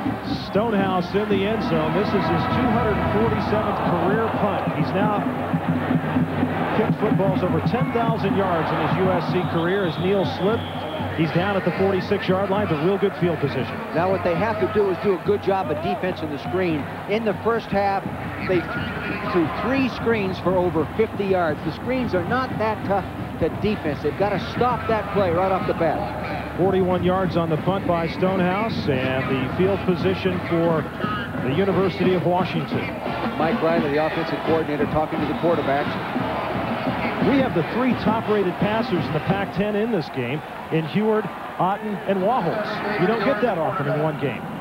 As Conwell shifts out of the fullback position, and Leon Neal goes right behind him across midfield to the 49. Yes, I mean, he's a devastating blocker, and you know he's good enough as a tight end blocker, though he's not that big, to block the big defensive lineman. He has great strength in the legs. Well, Jack Arud, what's going on with Rashawn Sheehy? We haven't seen him since early in the game. And Roger, you probably won't see much of him. All that has happened to Rashawn Sheehy is he has sprained his thumb. But in talking to Jim Lambright, he said, look, so far Leon Neal has done such a terrific job. He says, we're going to stay and ride Neal as far as we can.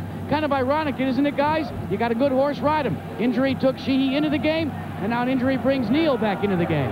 All right, Jack, thank you very much. He had that thumb problem from a week ago, and there was a lot of concern coming into this game as Neal gets the carry about who would be available at tailback, and it wasn't until early in the week that Neal started to turn around. That's right. They were not sure that he was going to be able to play today.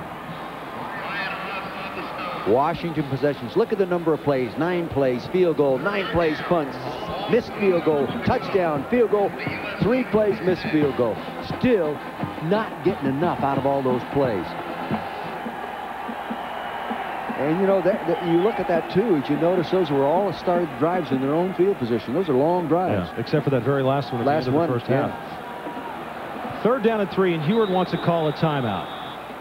So with 12:47 left to go, 3rd quarter here in the battle in Seattle, it's been all Washington. And look at this. The Huskies have won 32 of the last 35 home games, and the senior class, these are 5th-year seniors, are 26-2 at home. And their last Pac-10 loss was against this USC team in 1993. Neal busts through, and he will go all the way. Touchdown!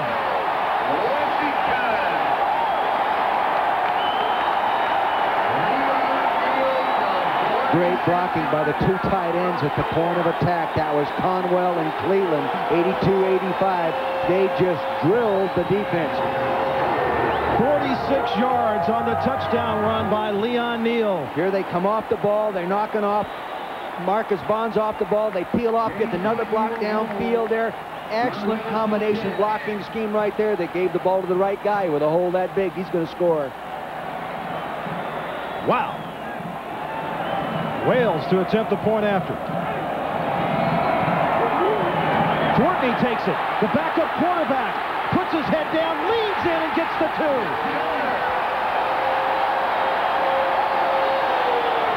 Well, up at 19, that's the right thing to do, to go for 2. But that was a unique way to go for 2. Here it is. Snap right to Courtney. He's a quarterback. He has very, very good speed. And old tricky Jim Lambright comes up with another one. Since he took over, Jim Lambright has kicked 7 onside kicks, recovered 6 of them. He's tried fake field goals. He's tried fake punts. He likes to do the different thing in the obvious situation. It was the right call at the right moment. Yeah. And all those things are determined by game plan and tape evaluation. You see little flaws in defensive alignment positions, and you figure you can take advantage of it. Good call. Look at this.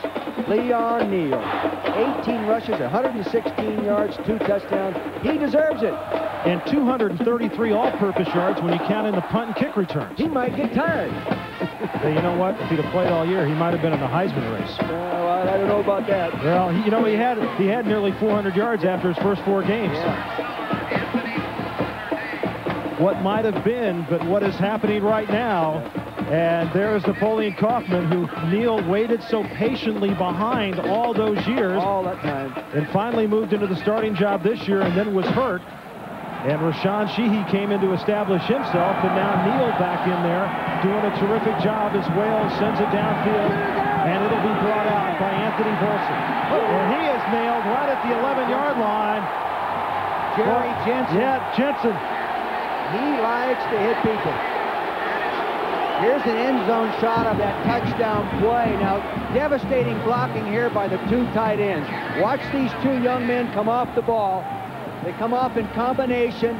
Now they come off. He frees it right there. He came off the one block, kicks back out. Here's the alley.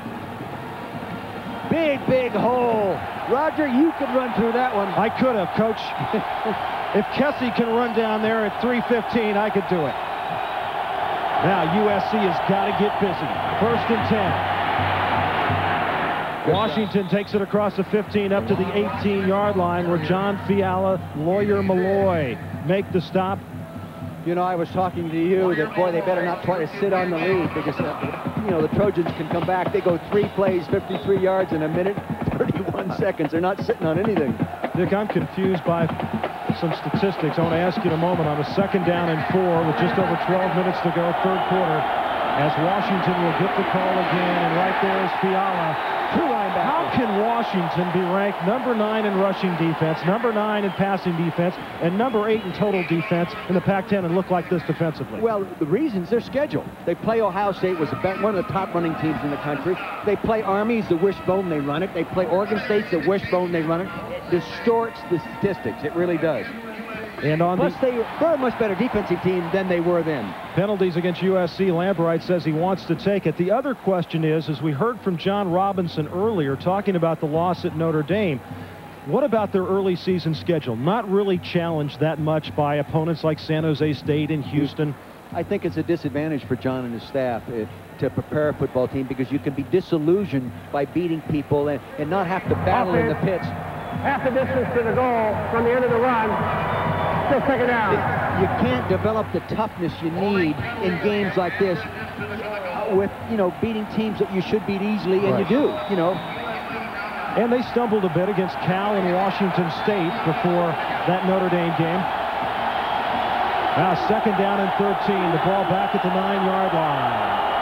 They'll give it to Rodney Sermons, and Sermons just gets a couple. Not much happening in Zinc. Aliaga, one of the first men to hit him, and also there Fiala, who is really playing big. And what a gratifying day this must be for Fiala, who was offered a scholarship to USC, but chose to walk on here at Washington. Walked on right here, and he walked on to the right place. He loves it up here, obviously. He's Bellevue, Washington kid, nominated for Academic All-American, really a smart young man in sociology. 3rd down and 10. Houghton will throw it to Johnson, who makes the catch as he gets across the 30 to the 31-yard line. They had him covered inside out, but Tony Parrish, the safety, number 7, got over there too late. The coverage called by Randy Hart, the defensive coordinator, was perfect. He knew where he was going to throw the ball. Parrish didn't get there quick enough to intercept it. They're not allowing Keyshawn to make many yards after the catch. 1st and 10. Handoff right up the middle. Sermons drags a couple of people as he gets up to the 38-yard line. John Fiala and Lawyer Malloy. Good job by the big inside of the offensive line that time. They turned the defensive tackles out and gave him that hole up inside to run. Good job by the guards. Lawyer Malloy, as you take a look at him, a junior from Tacoma, 6'2", 205. He has made 76 tackles this year. Leads Washington in that category. They're trying to set the screen up. Well covered. Fiala was all over Sermons, and good pressure that time. Number 20, Iaiku Malloy was back there. Well, we saw Keyshawn Johnson make a catch a few moments ago, and I had a chance to ask him about the 2 quarterback system that USC uses. That's funny that you would ask that question, because in the Notre Dame game this past week, I was talking to Kyle, and I was saying, you didn't even throw me a pass. And he said, dude, I hit you like 4 or 5 times, and I had no idea at all. So, I really... He just doesn't even know who's in there sometimes. And going down is Otten. The man was Suki Wiggs. Suki Wiggs is coming alive. We watched him in the game tapes last week. I didn't think he played that well. Today he has been spectacular. Good acceleration off the rush when once he beat the guard, closed on the quarterback quickly and puts him down. 21 sacks now for Washington this year, and for Wiggs, his first sack of the season. And Dick, they've got to punt it for the 6th time today. Good thing they have a good punter. He's able to be tired by the end of the game. I'll tell you what, he is a good one. Stonehouse from the 15-yard line, a senior from Pasadena, and a penalty marker goes down. And the ball is down at the 33-yard line. We've got a flag down. And a holding against USC. I'll tell you, Dick, I don't, is it more Washington or is it more USC just being flat so far today? Well, I'm not saying they're flat. They're just getting whipped. Yeah. Now, you know, always. Well, then that's Washington. Yeah, you just want to say, you know, you can say they're mentally flat. I just think they're playing just like they did against Notre Dame last week. The same type of football. Here's the holding right in the middle, left side of your screen, right here. You'll see there's the holding. John Allred, backup tight end. Yes. But against Notre Dame, Dick, they had 4 times inside the 10-yard line, and they came away with 3 points. Turned it over twice down in there. I mean, they're a good enough team to beat Notre Dame. They're a good enough team to beat these people today, but not playing like they're playing. Now, if it's mental, it's mental. I don't know what it is. But right now, they're not playing well. Well, going into the Notre Dame game, they had 3 turnovers this year. They had 4 in that game against Notre Dame. And, you know, you go back, well, did John Robinson put too much focus on that game? Was it too big of a game? Had it been too long a time since USC had defeated Notre Dame? Or is it the fact that maybe they just hadn't played a tough enough schedule to get them ready for a big game like that? I think that's more of it than anything. I really do. You can be disillusioned. You can get your ego and your confidence can be distorted by just the number of wins when you don't critically evaluate who you beat. And there you see their schedule. As Stonehouse now sends a beautiful punt. Neal running back at the 35, eludes one tackler, gets by another man. I'll tell you, he's a tough kid. To the 42-yard line, Leon Neal. Marvin Powell came down to make the tackle. 9:19 to go in the 3rd.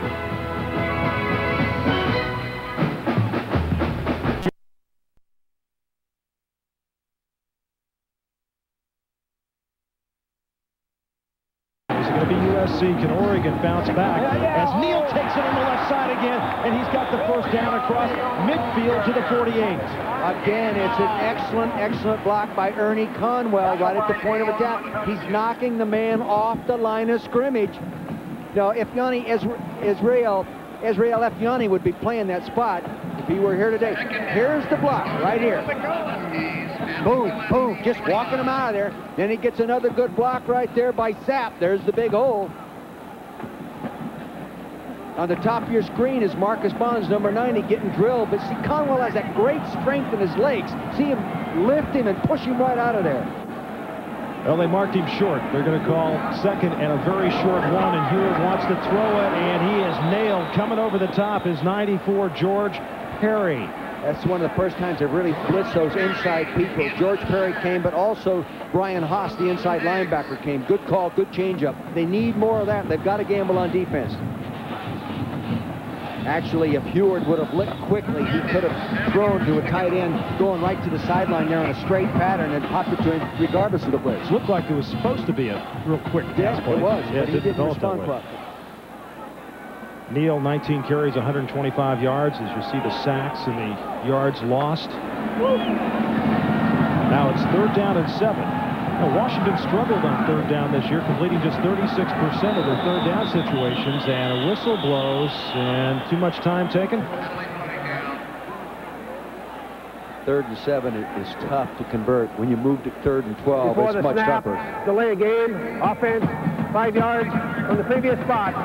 Still 3rd down. Most of the time when you have a delay of the game plan like that, Raj, it's because the coaches didn't get the signal in quick enough for the quarterback to get it in and out of the huddle. Doing a good job today on 3rd down, unlike their season average of 35%, 6 of 10 so far today, as Jim Lambright. But, you know, they took that Notre Dame loss I mean, they led the game for 57. Washington did. They took that loss, and they've come out of that, and since that time, they have grown every week. They've gotten better, demonstrating it today. So after a second and just inches, a 3rd and 12 as they set up the screen to Neal, and he's got nowhere to go. USC defended it awfully well. Matt Kennelly and Darrell Russell were the players over there to make the tackle. You know, many times if it's a zone defense, you'll find people watching the quarterback's eyes and letting them direct him to where the ball's going to go. Now, see, he's watching for the screen. See him looking for the screen. Look at right there. He says, I'm going to throw the ball over here. Defensive lineman did a nice job that time of feeling the screen, feeling the lineman leave and get in that peel-off system, and off they go and make the play. 21-0 on 4th and 17. Jeff Prince stands at his 20.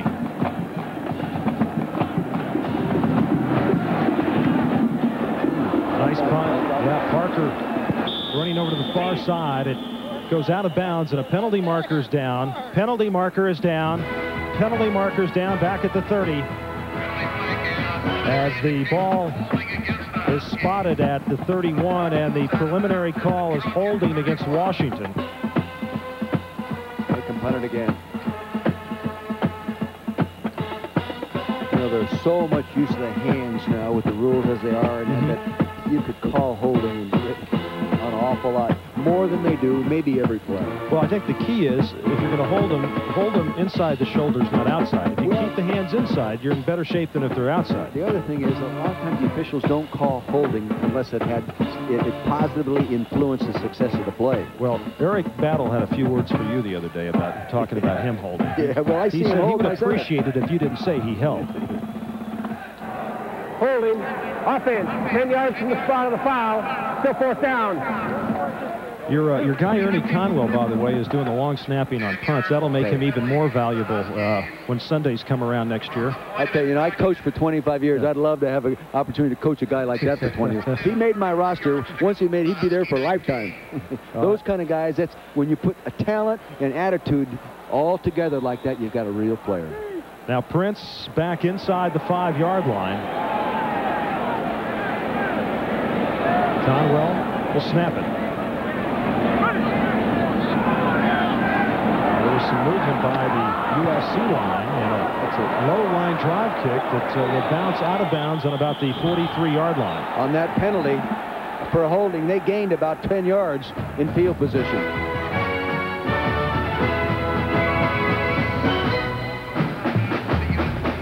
Best field position they've had.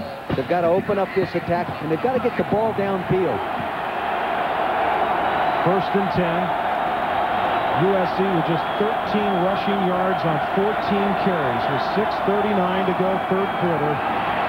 Sermons tackled at the 48-yard line with Jason Shorak. And Jack, what do you got for us on the men of Troy? Well, Roger, you know, in the press book and also in all of the press releases, one of the big things that's highlighted is please do not refer to the University of Southern California anymore as Southern Cal. Now take a look at this. This is the game day paper here that the Washington Huskies put out. What does it say? Southern Cal. They like to rub salt in the wounds, don't they, guys? Oh, absolutely, Jack. You can do it when you're ahead. When there's a lot of wounds, I'll tell you right now. And a penalty against the University of Southern California. And it's a big one, a 15-yard penalty. They have almost as many penalty yards as they have total offense. 93 total offense, 83 in penalties. That was a dead ball personal foul. And so it is moved back to the, let's call it the 34-yard line. 2nd down and 20. They're showing a double zone look right now. Otten going downfield. Battle. Reeser was there. The catch is made, though, by Chris Miller. Great catch by Chris Miller. That's the advantage. He's 5'11", good leaping ability. Out of West LA City College, did a real nice job. He's Kazan Johnson's cousin. Good. 2 runs in a family, huh? They showed a double zone, and they went man with it rather than turning into the zone, trying to mislead the quarterback. He gets up there, he fights for it, does a nice job going for the ball at his highest point, and actually drops the ball, did not catch it. Well, Reeser was telling the official that it was no good, and you saw number 9, Lawyer Malloy, saying it was no good. That's the biggest play of the day for USC. 32 yards as Sermons is hammered at the 30-yard line. And Dick, let's take a look one more time at that pass. The ball right in the middle of your screen. Chris Miller going up, get it. Reeser's going up after it. They come down, feed her down. The ball is free. Bang, it bounces on the turf right there. Nobody possession, incomplete pass, but the officials didn't say it. Wow. Yeah. Second down and 6. Otten now will roll out. Trying to instruct his receiver to get downfield just before he's hammered by the lawyer Malloy. You know, I don't know if they have an audible system in their passing game. They probably do, but that time, Keyshawn Johnson was singled up one-on-one with the corner. I mean, and he is impossible to cover one-on-one. They committed 8 people to their front. They had a 3-deep, man-to-man situation. They've got to beat that one-on-one coverage with an audible. I'm just amazed at the 22 rushing yards, Dick. This is a team averaging over 162 yards rushing a game, better than 4 yards per carry. I mean, you have to credit Randy Hart and the defensive coaches for doing an outstanding job. Look at third down conversion. Nothing. And it's 3rd and 6. Coming after him. Otten gets it away, and it's going to be short of the first down. Malloy was there, one of the players, as Keyshawn Johnson made the catch, but they're not giving him any room to run. Malloy and Keyshawn Johnson are very good friends. In fact, they talk often. Now, this is a situation, we spoke with John Robinson. You know, he's got his regular field goal kickers injured. They've got a backup in there. He said, you'll probably see me go for it on 4th down around the 25, 30-yard line, and that's what they're going to do here. Trailing 21-0. They're spreading out the defense, trying to get 7 men to run against rather than 8. Otten to throw it on 4th down. It's tipped. Oh! Beautiful job by Deke Devers to get a piece of the football. And it goes incomplete, and Iaku Malloy was the man that made the stick to make sure that nobody caught it. Iaku Malloy came up and hit. He's going to lay it off outside to the right side of your screen. Here comes Deke right there. He bats it. Watch his hit. Wow, man. That really hurts. Woo. Rodney Sermons needed to say a prayer right there. No place for sissies, I'll tell you that. Malloy, one of the many Hawaiian kids on this Washington roster. So the 4th down strategy of John Robinson doesn't work, and Washington will take it over, and they give it to Leon Neal, who breaks a couple of tackles, and he gets across the 30 to the 32-yard line. You know, you really don't need strategy when you've got a guy like that. They come off, run that same play. They really don't block a good place for him to run, but he makes a good run anyway. Earlier, we showed you devastating blockings at the point of attack. This time, they don't get the great blocking. He makes yards anyway. Now, Neal wants to run. Here he goes. He's going to find a place. There's not a big crack in there, but he finds it anyway. Neal has limped off the field, Dick, and Sheehy has now checked back into the game, so he'll be all right. He's got a thumb, not a foot. That's Sheehy who's got the thumb, but Neal had the turf toe coming into this game. So Sheehy tries the right side, and nothing's going right there as Matt Kennelly, one of the first players to meet him, and also there Brian Haas, 41. Brian Haas has played the run real well. He really has. They used tight end in motion as a wingback position there, brought him across. Here's Sheehy right in the middle of your screen. He knows he's going to carry. He's reading the blocks. And a nice job again by Brian Haas. He's really playing his heart out. You know, he's also an outstanding student. He was first-team academic All-Pac-10 last year. Smart linebacker, playing like a physical linebacker. 3.9 grade point average for Haas, who's got 6 tackles. It's a little higher than yours and mine. Just a little bit. Maybe combined. I made the dean's list one semester. My dad thought I was in trouble. Long pass down the far sideline to Pathan. I'm not kidding you. He got this thing. He called me up. He says, "What's this? What'd you do now?" I got your. What are you on the dean's list? Yeah. I said, "No, it's good. That was honor roll. That was good. I did it one time." That'll bring up a 4th down situation for Washington with 3:03 to go. That was a good defensive series. It really was. We're told that Leon Neal is cramped up a little bit, but should return as Jeff Prince standing back at the 15. SC will come back. I think Mike Riley will stretch the defense. They'll send Kashawn deep, and it maybe bring somebody underneath him if they can't get it deep, but stretch it, get it down there. Still have, you know, long time, 18 minutes to play.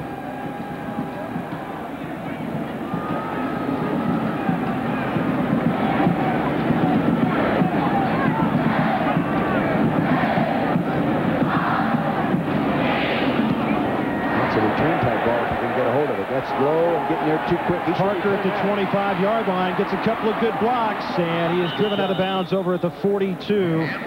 Down there to drive him out by the Huskies was Jesse Binkley. And college football on ABC Sports brought to you by Pontiac and your local Pontiac dealer. We are driving excitement. And Canon, who reminds you there's so much more you can do with a new color bubble jet printer from Canon. Roger Twibell, Dick Vermeil, and Jack Arute here in beautiful Seattle Husky Stadium. You know, USC came into this ballgame with real good success throwing the ball, the combination of the 3 tight ends. When they came in with 30 receptions, they aren't catching the ball today. They got to get the ball in their hands as well. I don't think McWilliams, Cashman, or Allred have caught a pass today. As Otten on 1st and 10 will go deep. Keyshawn Johnson up in the air, and Greenlaw knocks it away. Good call by Mike Riley. That stretches him. That's what he's got to do. Well, Colorado-Nebraska is a big game today. And, John, what's happening out there in Boulder? Roger, it looked like Nebraska with a touchdown. Colorado right back in it, down by 10. Roger. John, thanks a lot. You know, Colorado had to come from behind to beat Iowa State last week as the short pass across the middle caught by Washington. And Washington has got the first down to the 43-yard line where Ink Aliaga and Tony Parrish make the tackle. Real nice job by Brad Otten. Roger, they went double coverage on him down there. He looked downfield. He wanted to go downfield. Presence of mind to look for his check down. This is what he's got to do. Find that little check down when it's not downfield. He can't get it there. Drop it off. Get that yardage. Get it moving. 1st and 10, 43-yard line. Pressure on Otten. He's caught from behind. It looked like Devers, but he got rid of the football. And look at Washington. Out of bounds at the 25-yard line. That was unbelievable. You know, Otten is creating a situation and a decision for the 4th quarter. He's making some plays right now. Because John has to decide, am I going to take him out? Tough decision. He's starting to make some plays. That was a courageous job right there. They had him. Coming from the left side of your screen, you'll see the pressure. Here it comes. Devers, number 43. He just pushes it out Shovel there. pass. Yeah, like an option. That was just the 5th reception this year by the sophomore DeLon Washington, and movement by 77 John Michaels. John Michaels can't do that. Before the snap, full start, offense, 5 yards from the previous spot, still first down. Sometimes that happens, Roger, when you're going to go on a quick count and the defense yells something and pulls you off. I don't know, but boy, you've got the offense moving. Everyone's got to gain their poise and put it all together. USC 11 penalties, 90 yards. On 1st down and 15. Both wide receivers split to the near side. Sermons, the ball carrier, breaks a tackle and runs right into the wall. Lawyer Malloy. When you run into Lawyer Malloy, he puts you down. Boy, does he hit you. You know, he's a good knee bender. What I mean by that, Rod, is he bends those knees and he uncoils in the proper rhythm to strike somebody like a good punch, or, you know, good heavyweight boxer does here in the Battle of Seattle here. Now watch this. Boom! He can bend his knees. 2nd down and 8. Sermons the deep back. Otten will throw it underneath, and not much happening right there for Terry Barnum as John Fiala and Tony Parrish were there to make the tackle. They were in a robber coverage where they take that safety, that time Tony Parrish, number 7, and he shows it too deep. Gives the quarterback the idea that he's going to go too deep. He doesn't go too deep. He inverts. He moves forward, looking for an inside pattern. He was right there. Lucky it wasn't intercepted. 3rd down and 4, but this is 4-down territory now for USC. They're 1 of 8. The 3rd down conversions. They missed that 4th down attempt on their last possession. As Otten will look at Johnson, he makes the catch, and he drags the defender down inside the 5. That was Reggie Reeser, 5'10", 180, against 6'4", and 215. See, they took the 4-4 defense that time, moved it to a bear defense. They took the 4-4, shifted it into a bear defense. You'll see it move. Run it just a second now, and we'll freeze it. See it move? Then freeze it. Here comes the blitzer. It's tough to pick him up. The running back sees him. That allows the slant pattern. Good job, good offensive adjustment on the move. Johnson now 7 receptions, 92 yards, first and goal. Sermons can't get in there. Stopped at the 1. Reggie Reeser was the first man to hit him. Also, David Ritchie had him around the ankles. You know, last week against Notre Dame, as we said a couple times, they get down here. The first time they get the ball, they take it down. Offense is playing super. They're going to score, and they get the ball knocked out at the point of exchange by a linebacker jumping right up over the pile. They can't do that today. A second and goal from the 1. Stanford leading big over Oregon State. Seconds remaining, third quarter. Sermons tries it again. No, not close. Ritchie, once again, was in there early, and Greenlaw came on to finish him off. Good penetration. See, they're getting underneath the offensive lineman, and they can't get any push that way. This offensive line is very big. Dorito over there at 6'7", 325. Pounds over there next to him at 6'7", 310. But if the defender gets underneath him, they can't move anybody. And we've completed 3 quarters, and we'll return with more action between USC and Washington after this message and a word from our ABC stations. The touchdown, Rodney Sermons. And Jack, you were hanging on there, and the Trojans were hanging on the ropes in this Battle of Seattle as they finally get on the scoreboard here to start the 4th quarter. And you know, as dominating as Washington has been, the USC is only 2 plays out of it. That's right. Adam Rendon to attempt the point after.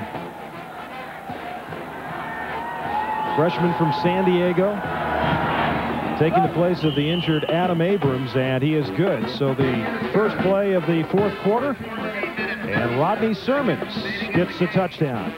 Just a good old isolation lead play right there. You saw big Kyle Ramsey pull and kick out there, number 68. He followed the fullback right up inside for the score. First touchdown rushing for Sermons this year. You know, some folks might have inquired, Dick, when was the last time the Trojans were shut out? Well, it was right here in Seattle in 1990, 31-0. So they have avoided that scene again. Well, none of these USC Trojans remember that one because they weren't around that time. Take a look at the numbers after 3 quarters. They might have changed just a little bit, but it's still total domination. Time of possession. Now, yards rushing, USC 29. I would have never guessed that. 182 here. Total yards, 200 to 344. Look at this. This is after 3 quarters now. Look at this right here. 28-16. My gosh.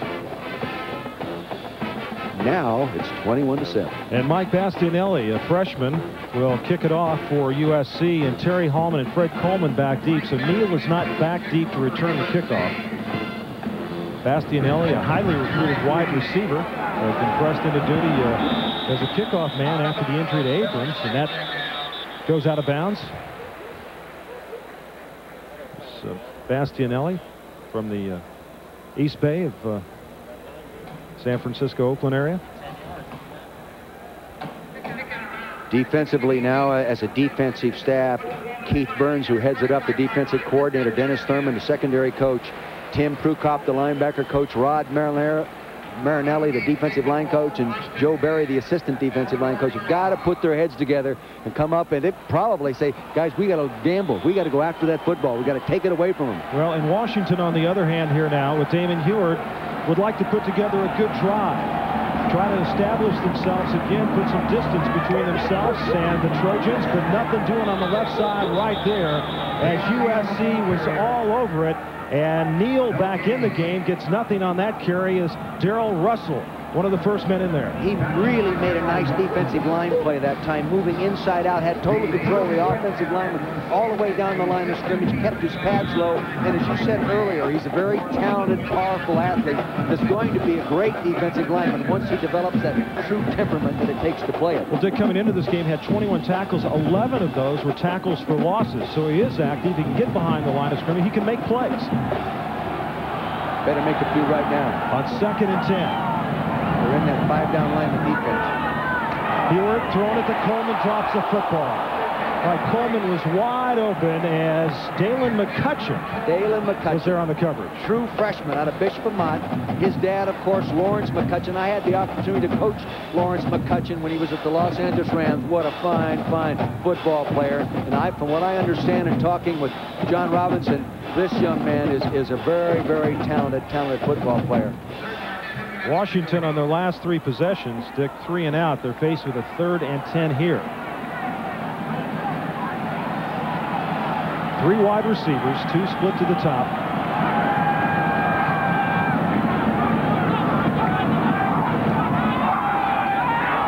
Hewitt throwing it near side. The catch made by Desaussure. A critical 3rd down conversion. Losing momentum, as you said, Roger, 3 downs and out. This time they don't go 3 downs and out. Critical throw, good pressure throw.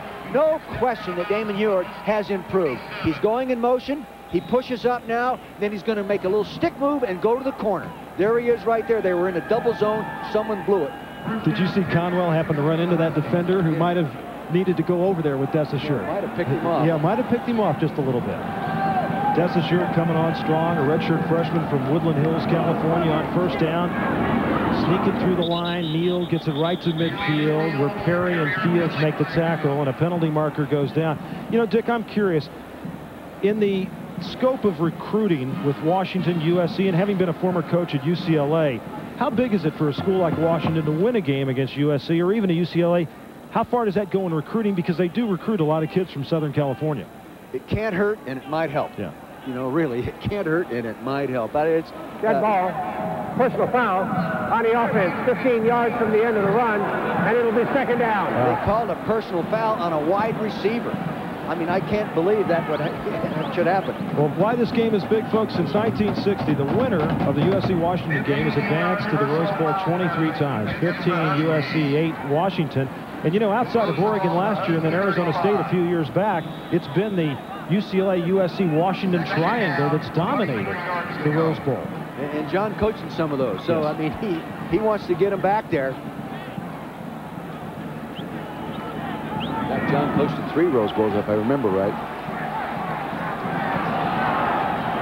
2nd and 23. After that 15-yard penalty. They run the draw and gets absolutely nothing as Kennelly was all over Neal. You know, the defensive front that time was the 4-down lineman. They feel coming into this ball game, if they go to the 4-down lineman, they could stunt them, meaning cross-charge the defensive lineman. This time, they do the cross-charging with the defensive line. See him stunt there, they cross up there, and actually, they just blew the block up on top there on Kennelly. He just whipped them. Kennelly, good size, 6'5", 285, a junior from Laguna Hills. 32 tackles, 4 sacks on the year. He's another one of those really good student athletes. Had a GPA of 3.9 his last spring. 3rd down and 26. Hewitt, plenty of time. Penalty marker goes down as Neal makes the catch. Out to 40 and leans to the 41, but might be a holding call. I think they called holding on our young left guard there, Patrick Kessie. He's big enough, he doesn't have to hold it. 6'3", 315. You know, Dick, I go back to the 3rd quarter when Washington had a 2nd and just inches. I don't know if you remember the play.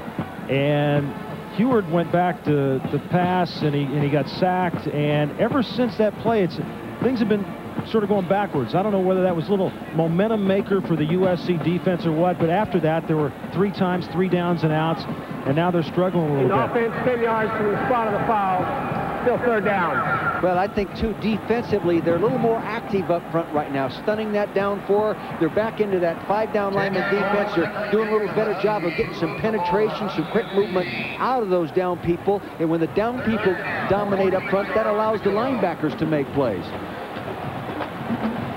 It's 3rd down and 43. Do you remember the longest 3rd down conversion you ever had as a coach? I don't. I don't want to think that. 43. Oh, goodness. That went through the hands of Neal, and that was dangerous. Yeah, he threw it way too hard, and that could have been picked. Yeah. If a man happened to be in the right spot.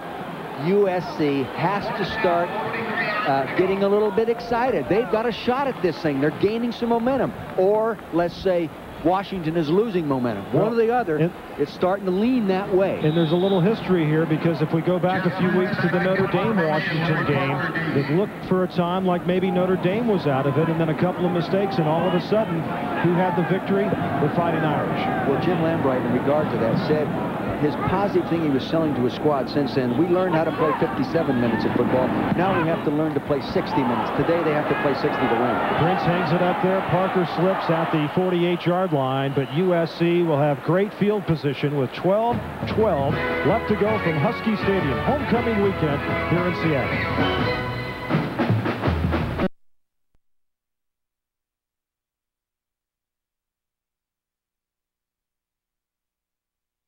Welcome back to Husky Stadium. Roger Twibell, Dick Vermeil, and Jack Arute. 12-12 left to go, and Dick, has the worm turned here? The momentum maybe shifting to USC? Well, I think it has, and the field position is the reason. First half, they have 3 field positions in a row in the second half.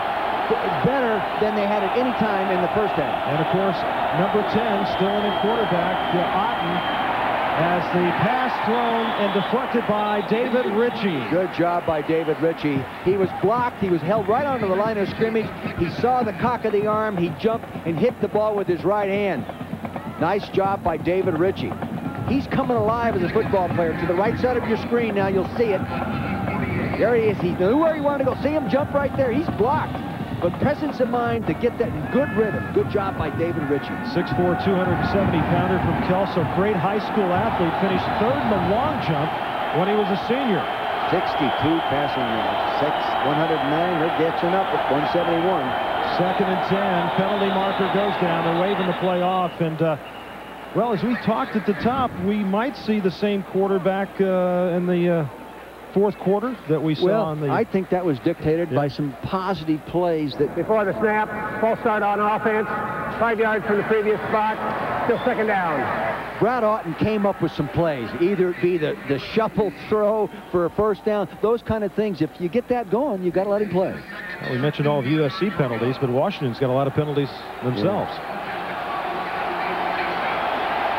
2nd down and 15.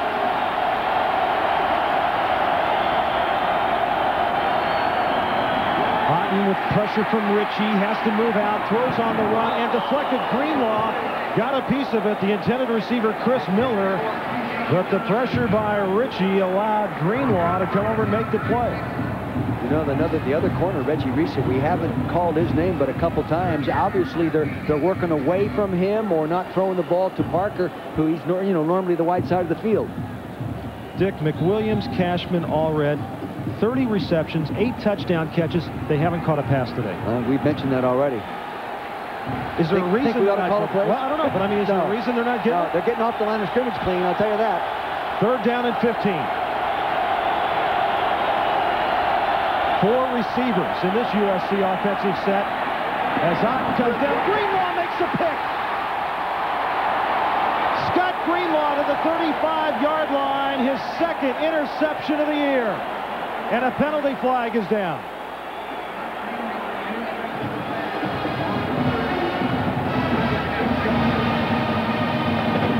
The senior from Issaquah. Well, they haven't been working the ball toward Reeser, who is the wide field corner. This time they work it to the short field back over to Greenlaw, and he picks it off. Here's Reeser at the top of your field right there. He's playing one-on-one up there. Good field position, good coverage position right there. So they come to the other side, and Greenlaw, actually they had a double coverage situation. Greenlaw was getting help so he could really play tight. See, a guy in front, hold it right there. See, you got the 2 purple jerseys right there. Should not have thrown that football. The Lawton's 216 passing attempts at USC as we take one more look at it here, Dick. There he is, the left side of your screen. That's Greenlaw. He's going to get help from the safety right now. Here comes Parrish breaking on the ball. Not a good decision to throw that football. I was going to mention that Otten, his first 216 passing attempts at USC without an interception. He's now thrown 3 in his last 3 games. It's allowed, but it's bad timing. There was a clipping on the return by Greenlaw, so Washington's got it. 1st and 10, 20-yard line, 11:47 left to go, and they lead at 21-7. And Neal across the 25 to the 26-yard line.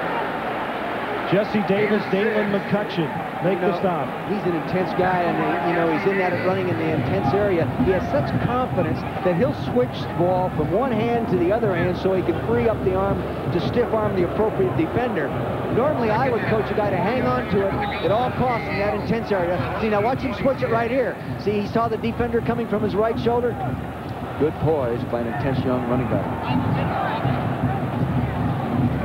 Boy, I love kids that play with the kind of character that this guy has. And I don't think, as deep as his character is, you can coach it. It comes from mom and dad. That's right. 24 carries, 135 yards for Leon Neal. He's got it on the left side. Leans up to the 29. That's that same double wing formation with two tight ends. They've got to throw out of that formation now. Come off that. They have a pass in the game plan off that formation. I'd like to see him use it. Another penalty flag. Jen said, hey, you don't have to balance this thing out. For how many sakes? He's a great guy, isn't he? Oh, yeah. He's really terrific. He's got great rapport with his players and coaching staff. Take a look at the ABC Sports Board. 10 yards from the spot of the foul. Still second down. 22nd penalty of the game as Ohio State, a big winner over Iowa. They were almost that many points in the first half, weren't they? Well, I think they finally figured if they're going to get up, maybe ranked in the top 2, they got to start scoring like Nebraska and Florida State. Kansas State. That's unbelievable. Kansas beats Colorado. Kansas beats Oklahoma and loses to Kansas State 41-7. Unbelievable. You know what? You throw all that stuff out in that game. It doesn't matter. Ask me if I'm sick about it. Yeah, I know you're. Second down and 14. Hewitt, plenty of time, throws it to Conwell, and Conwell's got the first down to the 33-yard line. Big Ernie Conwell. Very, very clever play. Second and long, anticipate his own. So what do they do with Conwell? They pass protect him. He pass protects, and then he checks down on a late. Here he is right here on your screen. He will pass set first. Okay, now defenders quit looking at him. See, now he releases up inside, easy throw, good completion, good call by Bill Diedrich, offensive coordinator. There's Conwell. I asked him what... Look at that jaw. Look at that jaw. I asked him what car he liked to work on and drive. He says, I like those big power Chevrolets. Look at that jaw.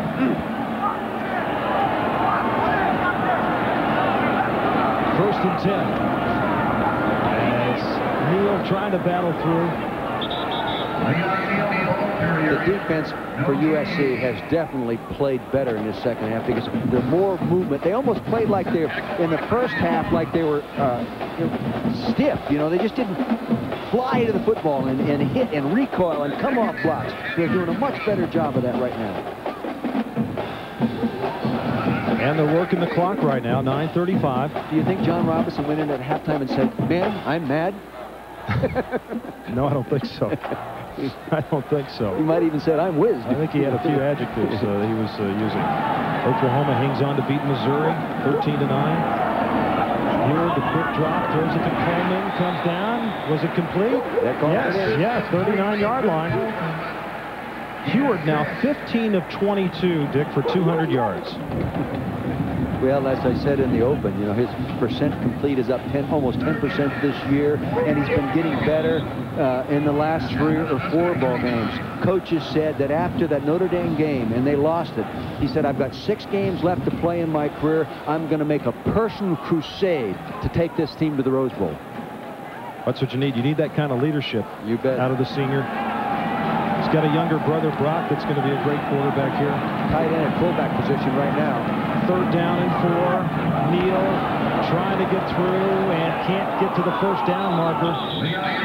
Across the 40 to the 41-yard line, but couldn't get it done. And look at that. That was Bob Sapp who came up with the football there.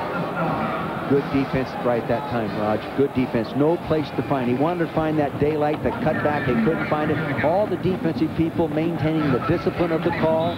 The only thing they did that time is eat up a little clock time. That's about it. Bob Sapp made his recruiting visit here. They thought it was his father. Yeah, he's the oldest looking. Hello, Mr. Sapp. Where's your son at, Bob? He's a junior. Bob. I swear, when he walked in, you were talking in the weight room. He's got to be 30 years old. Colorado Springs Bob Sapp, as on 4th down, high snap that's handled by Prince, and he gets off a pretty good kick. And Parker drops it, but the man was too close. Yeah, he's got to give him more room there. Pathan was too close. And yet another penalty. You know, Pathan's an interesting kid, was born in South Africa, grew up in Vancouver, went to college his first year in Nova Scotia, all the way on the other side of Canada, and then came here to Washington. And he's starting to get a little bit more time at wide receiver. He walked on here. Yeah. He didn't have a scholarship. They walked a long ways to get here with the trip you just explained. Yeah, that was a long roundabout way. Interference with the opportunity to make a catch on the kicking team. Yeah. The 2-yard belt was violated. Yeah. 5 yards from the spot of the foul. First down and 10 for USC. That was obvious. The rule in college football is defined. You have to give him 2 yards cushion to field the ball, and you can see that he did not get the 2 yards.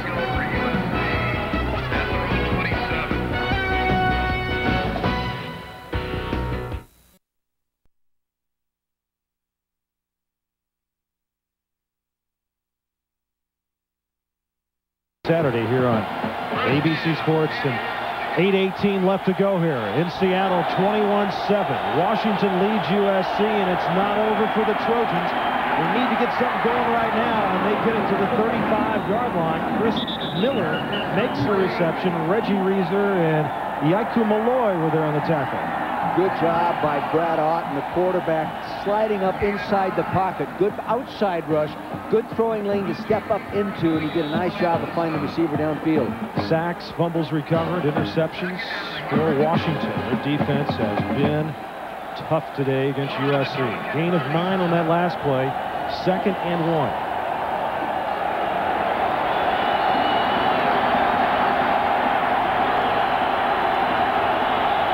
Movement over there. Devers took a pop at Johnny McWilliams, the tight end, and Devers felt that McWilliams might have been moving. Before the snap, full start, offense, 5 yards from the previous spot. Still second down. They can't get out of their way, Dick. They cannot get out of their way. Johnny McWilliams is a senior, a real fine football player. And one thing they haven't done well today is to get the ball in his hands. It's unbelievable. Came into this game 15 receptions. Maybe went offside just to show the quarterback he's still Maybe there. you're right. Maybe you're right. He's averaged over 18 yards a reception this year. Hasn't caught one pass. And the penalty story, there it is, folks. 2nd down and 6. Otten goes to Barnum. And Barnum's got the first down to the 42-yard line, where Ink Aliaga and Jerry Jensen make the tackle. Bringing that back out of the backfield like that is tough for the linebackers. They're buzzing out. Plus, the linebackers are thinking of getting deep, so just in case Deshaun Johnson comes in their area in those big square ends that they like to run. Then they run a little check down to the running back like that. Good call. Well, Barnum's an unusual fullback. He's only carried the ball twice this year, but he's got 18 pass receptions. On 1st and 10, 42-yard line. Otten looking down the middle, and Keyshawn Johnson, the intended receiver, but good defense right there by Tony Parrish. Well, you know, head coach Jim Lambright told us yesterday, he says Tony Parrish has been banged up. He's had a knee problem, but when he's healthy, he can make big plays. He's only a sophomore from Huntington Beach. He's a fine athlete, runs on the track team here, state champion in the triple jump in California. Good athlete, and he makes a big play. You know, we mentioned Parrish from Huntington Beach, Reeser from Pasadena. Those are some Southern California guys playing up here in Washington. A lot of Californians. 2nd down and 10. Otten moves up in the pocket, does a nice job of that, but not a lot there to Barnum, as David Ritchie came back to make the tackle. You know, he really didn't want to throw the ball that time out there. They came with an outside blitz, but wide receiver Chris Miller going down on that AstroTurf, he looks for him, he slipped and fell. Moving the ball around, no fewer than 7 receivers have caught passes. Well, today, only 6 receivers have caught passes, and we've mentioned a number of times in the broadcast, the tight ends are the guys that are being left out of the game plan. Well, on 3rd and 6, USC is 3 of 11 in 3rd down situations with 6:20 left to go. Maybe this will be a good time to find McWilliams, but Otten is going to be brought down by Suki Wiggs. Suki is hot today. Hey, we're going to think we're at Arkansas here pretty soon. They keep going at Suki. Suki, but he's playing hard. See, that time he was a relentless pass rusher. No, he got on, he was blocked, quarterback forced back up inside because he didn't put it. He missed the play. Here's Suki to the left side. Now here he comes back up in there, makes the play.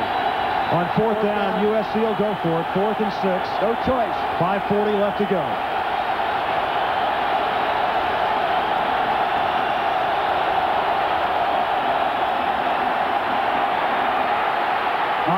Yeah, he's got the first down. He's got a lot more if he wants it. Run out of bounds, stop the clock. And he does. Yeah.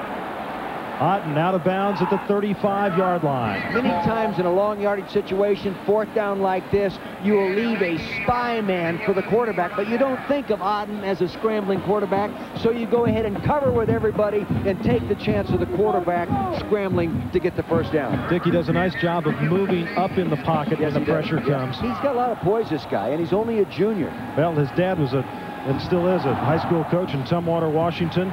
Originally went to Weber State, wasn't recruited by Washington University or Washington State out of high school. Transferred to USC, 1st and 10, 5:20. Otten will throw it down the side. Greenlaw was over there, the ball deflected. Nice job. Also, Tony Parrish might have got it first, and Greenlaw thought he had a pick. I really believe that Otten spent too much time focusing his attention to the left all the way. That allowed Parrish, the safety playing in that free spot, to get a jump. He just watched the quarterback's eyes, and he took off sprinting to get there. Otten didn't get to throw it much in the first half. Let's just take a look. Let's watch Otten. He's looking right now. He turns left. And that's right here at the top of your screen. You see Parrish broke as he turned his helmet, and he gets there just in time. Well, Greenlaw thought he had an interception. 2nd down and 10. Blitz coming from the outside. Greenlaw was picked up. Otten throws on the run. Got Keyshawn Johnson.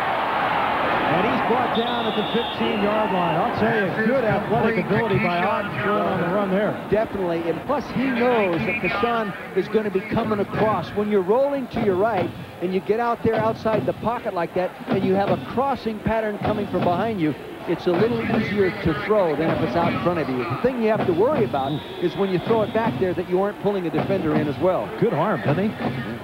Yeah. Oh, he has a nice arm. Here's Johnny McWilliams. He's going out there. He see a decoy. He didn't expect to be in the pattern.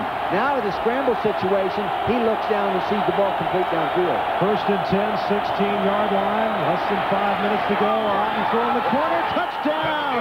Terry Barnum. Good call. Very good call by Mike Riley. You get him down there in a situation where they're apt to be in man-to-man, and you bring the back out of the backfield on a wheel pattern. A linebacker has to pick him up. Obviously, he didn't do it. First touchdown reception of the year for Barnum, the senior from Chatsworth, who came into this year with just 6 rushing attempts, but 50 career receptions.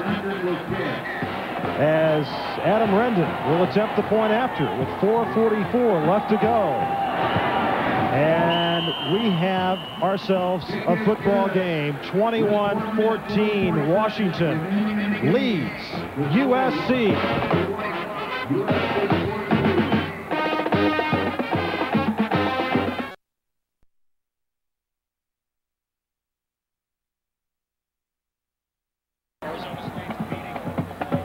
21-14, USC and Washington going to battle here, Dick, in the final 4 minutes and 44 seconds. We've got ourselves a football game now. As you see, Barnum on a 16-yard touchdown reception, 9 plays, 73 yards. Bastianelli to kick it off. You know, we said, I think, a number of times during the broadcast, Raj, that they were dominating the game, but not getting enough points out of the domination. Low line drive kick. Fielded by Neal. And Neal will just go down at the 30-yard line. Now, this is a big moment. We're going to the touchdown play right now. You'll see the back in the backfield. Barnum right here, locked on one-on-one on the linebacker, Incaliaga.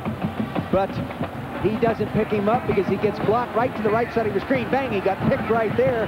He doesn't get picked up man-to-man. There's the touchdown. Come back and take a look at it again.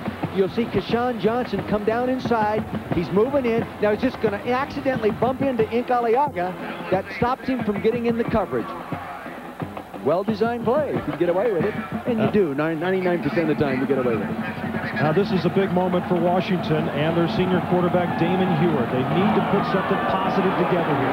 They've had a lot of 3 and outs. Well, they don't want to run out of bounds. They don't want to run out of bounds. As the clock, though, continues to run, they're going to say he went down before he got out of bounds, as Matt Kennelly was over there to make the tackle. But, you know, Dick, there are moments in everyone's career, and in the career of Damon Heward, there have been some big games. Notre Dame was one of those. You don't pin the blame on him, although that interception late in the game was devastating. But this could be something very positive right now. If he could just get this team down there, use the clock as we look at the total yards by quarter. Look at here. Yeah. USC just came on right here and has picked it up offensively to end up in the 21-14 situation. On 2nd and 8, Heward's going to swing it out of the backfield. Neal will get it up to about the 34-yard line. Only a gain of about 2. Willie Lowry was there to make the tackle, and now they're faced with a big 3rd down call. These calls as a coach in the box, and I can remember because I called all my own plays with the Eagles, these calls get tougher to make because you get so many thoughts that come through your mind. I've got to call something, yes, one we can complete and convert the 1st down. Can't be a high-risk play. I can't throw the interception. All these different things start coming into your mind, and sometimes it makes it a lot tougher to make the correct call. Washington 7 of 15 on 3rd down. 3rd down and 7, just over 3 minutes to go. Looks like they're going to blitz the outside back, but they do. They pick it up. Pass, Coleman makes the catch. Yes, it's good. 1st down, Washington. See, they came with a blitz outside. They brought Sammy Knight. So he ends up with one-on-one coverage. Coleman to the top of your screen. He's on Brian Kelly. He comes off to see Kelly's waiting for him. He's going to play him tough. Good throw, right where it had to be. Gets the feet down. See, he couldn't play him any tighter than that in that situation, Roger, because he had no safety help. He gets that right foot down on the turf. Hey, that was an NFL catch. He had both of them in. Yeah, good job. Big, critical 3rd down conversion.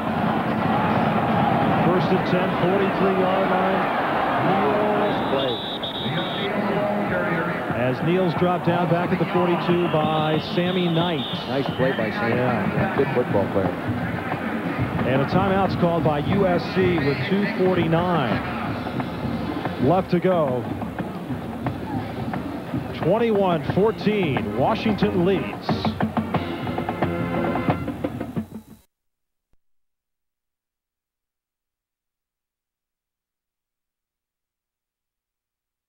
In Washington on October 7th, late in the game, trying to drive for a possible go-ahead field goal. The pass by Heward picked off by Allen Rossum, and he would take it all the way back for a touchdown, and that would seal the victory for the Fighting Irish in their come-from-behind victory over Washington, 29-21. And the story here today is, can Heward hold his team together in the final 2:49 on 2nd and 11? Heward looking up the sideline, throwing it downfield for Neal, and it's nearly picked off. Dalen McCutcheon was the man that had the position. Neal was the intended receiver, but that came dangerously close to being picked off. Well, this guy here has the ability to pick it off. True freshman, has as much athletic talent as any corner they have, and slated to some way down the road be a 1st-round pick. And we just saw Notre Dame defeated Boston College 20-10. Edwards with a touchdown run and a reception. Boy, what a good football player he is. Look at those numbers: 17, 25, 209 yards. And, you know, now another 3rd down situation, Dick. 3rd and 11 with 2:41 left to go. They've converted 5 of 10. That's 50%. It's a darn good job. But, you know, those stats don't mean anything now. Right now, for this situation, they're nothing to nothing. Well, they're 5 of 10 on 3rd and long, which is 7 yards and over. As we take a look, Arizona State leads Oregon 21-17 in the 4th quarter. Boy, that would be a huge upset. Oregon and Washington play here next week, and Stanford over Oregon State today. As Stanford, Tyrone Willingham doing a great job his first year there. Doing a good job. UCLA and Cal just underway. Arizona, Washington State. Did you see your Stanford buddy raise his hand there? You're standing over here. Brian Holloway here, associate of ours. I thought it was a tree standing behind me. I heard he can eat pretty good. Is that right? That's true. He can put it away. Here's the Washington schedule. See, they played a tough schedule. Ohio State. Army's a tough team to play. Back-to-back wishbone teams in Army and Oregon State. The Notre Dame. Big wins on the road at Stanford and Arizona. They were big wins. Oregon, UCLA, and Washington State. So it doesn't get any easier. No. I tell you this, you better watch out for UCLA. I think they're an improving football team. In fact, John Robinson mentioned that yesterday. Terry Donahue does a great job, and he brings them along. He would have liked to have gotten them going a little bit sooner so they didn't have those 2 losses. But don't write them off. Remember how they finished the year last year, beating SC in the big game.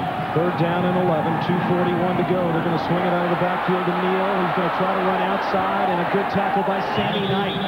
Good athlete has to make that play, and Sammy Knight demonstrates he's a good athlete. They had him out there in the 1-on-1. It's like a delayed sweep play. His 12th tackle so far today for Knight, the junior from Riverside. He and I think Brian Haas have both played very well defensively today. USC has taken their 2nd timeout, so they're going to have 1 timeout left. Yep.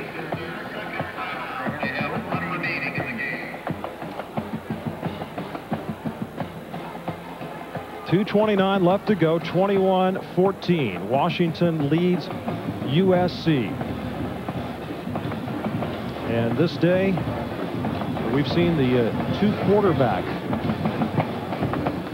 Obviously, they have a little more confidence right now in Brad, or just the fact that he got him going a little bit in the 3rd quarter, and they said, hey, we're going to stay with him because he had him going.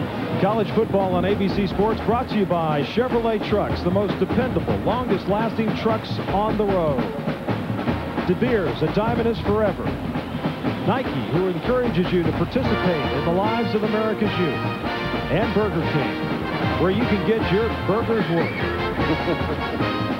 But, you know, I was going to mention that we talked a lot this week about the 2 quarterback situation at USC, and now into the thick of the conference race, and when the games become so important, we're not surprised that John Robinson decided to go with 1 rather than both throughout the remainder of the game. I think his decision was influenced by the momentum change in the 3rd quarter, and no sense in taking a chance and losing the momentum by sending somebody in the ball game that wasn't part of that momentum change. That's all. And they're both fine football players. Now Prince to punt it at the 31-yard line.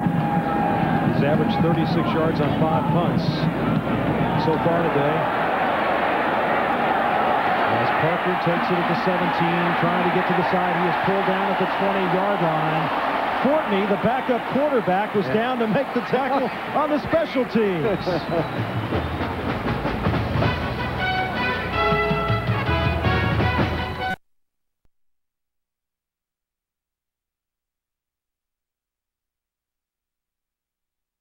2:18 left to go. 1st and 10, 21-yard line. Otten throwing downfield. Keshawn Johnson just a little bit behind him, and he couldn't hold on to it.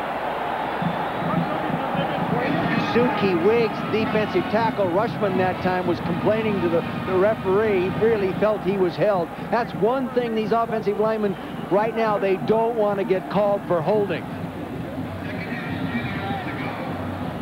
You've got to stay pretty much in a zone coverage in these situations, Roger. With the talent that they have on the field, the receiver position, you don't want to get locked up in any man unless it's man underneath with 2 deep free safeties. 2nd down. The catch is made at the 30-yard line. Greenlaw right there on the coverage. The reception by Larry Parker. Greenlaw has played very well today. For a former walk-on to come in and play against the talent that these people have in the receiver position and do so well. That time he wasn't backed up by a safety. He had him one-on-one with a help inside as a safety. And he's really a safety, not a corner, but he's playing the corner. On 3rd down and 1, Otten thrown off balance, nearly picked off. 57, Fiala was there and almost had it. Deep Devers with the pressure. Jason Chorak with the pressure. Husky defense really showing the character that Randy Hart talked about yesterday, the defensive coordinator.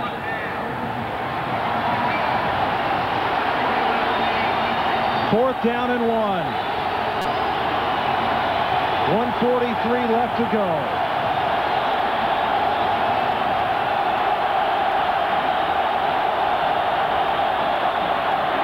Sermons, he's going to be real close. He needed to get to the 31-yard line or just past it.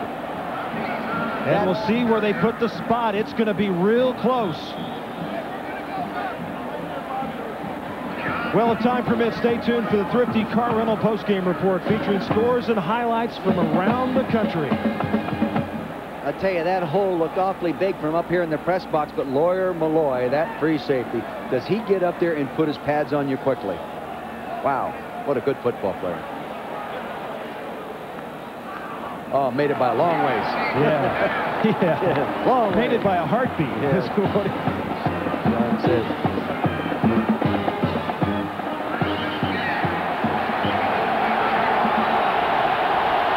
They've got him spread out with 3 wide receivers right now. Going to rush 4 down people. First and 10, 31-yard line.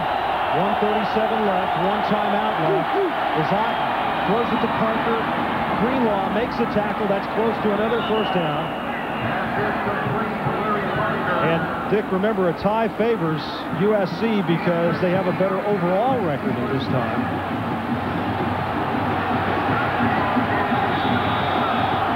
They've got to get the ball into Sean Johnson's hands.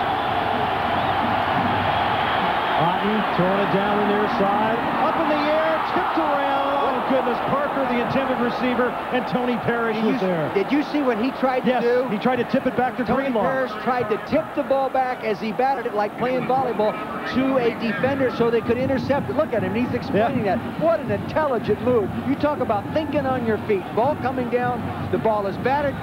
There's Parrish, bats it. Now watch him go back. He's going to try to knock it back to him, see?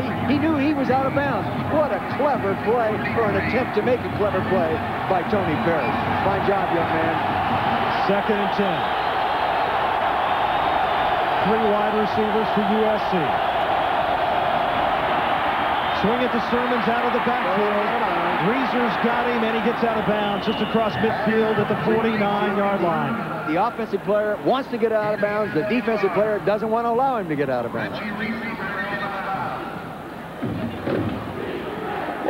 This kid wants the football right now. He is a big-time player, Jim. Yeah, I think you put him in the slot and working down in that double coverage, that double zones, where it's a little tougher to double him up that way and work on that square in kind of stuff, or corner move on that safety.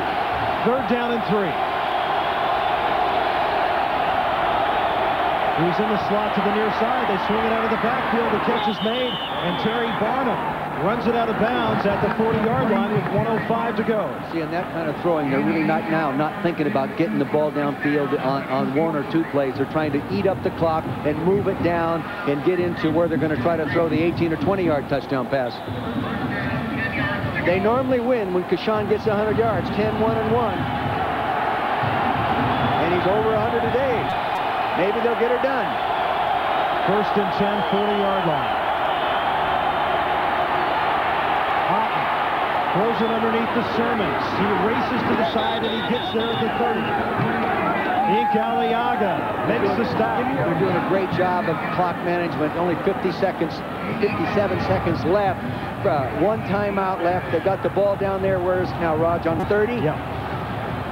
See, they're not getting any pass rush from the Washington defensive left side. They're getting it out of the right side. That's pushing the quarterback over there, but there's no one in the space coming from the right side of the offensive line. Right side doing a good job of pass protecting. Another first down, first and 10, less than a minute to go. Split backs. Blitz coming by Greenlaw. Catch is made. Wide open is Barnum down the sideline. Knocked out at the 6-yard line. What they did is roll a weak corner blitz, okay? They rolled it and brought the safety over, but they don't have anybody to cover the second man out. And a USC first down. First and goal to go at the Husky 5. 49 seconds left, first and goal. They're going to question that call. They blitz the weak side corner. They roll the safety over. The safety can pick up the deep guy, but there's no one to cover the short guy. That's who he threw it to. Good job by Brad Otten. First and goal, 5-yard line, 49 seconds to go. Otten throws it to Barnum, and he is stopped at the 4-yard line by John Fiala. 42 seconds left to go. We got a timeout. Washington leads USC 21-14.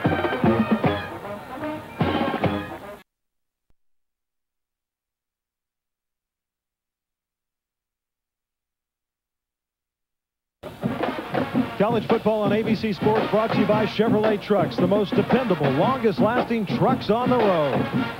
42 seconds left to go. Second down and goal from about the 2.5-yard line, Dick. Mike Riley has done an awfully good job in directing the offense in this drive. And Jim Lambright's over there standing Nick's Baird. 42 seconds left. Washington 21, USC 14. Second and goal from the 2-yard line. Sherman's corner, the split backs. Otten to throw it. Deflected. Incomplete. Four players had a chance to get it there. Deep. He did, but I'll tell you this, Barnum coming out of the backfield was wide open for the touchdown. No one on him tight enough. See, they get in the slot. They get in the slot and bring those guys down tight. Here he is coming out of the backfield. All they have to do is get it to him. Look at that. Look at the room. It was 21-0 at the end of the third quarter. USC scored a touchdown on the first play of the fourth quarter. They've mounted this comeback. They get a third and goal from the 2-yard line.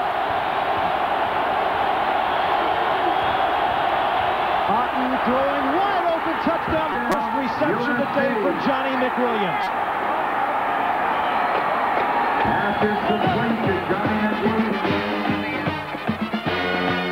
I think they'll pick the ball, do you not, Rod? Here he is, right in the middle of your screen. They haven't thrown the ball to him all day. There he is. He just goes, reels in there. Obviously, they're in a zone.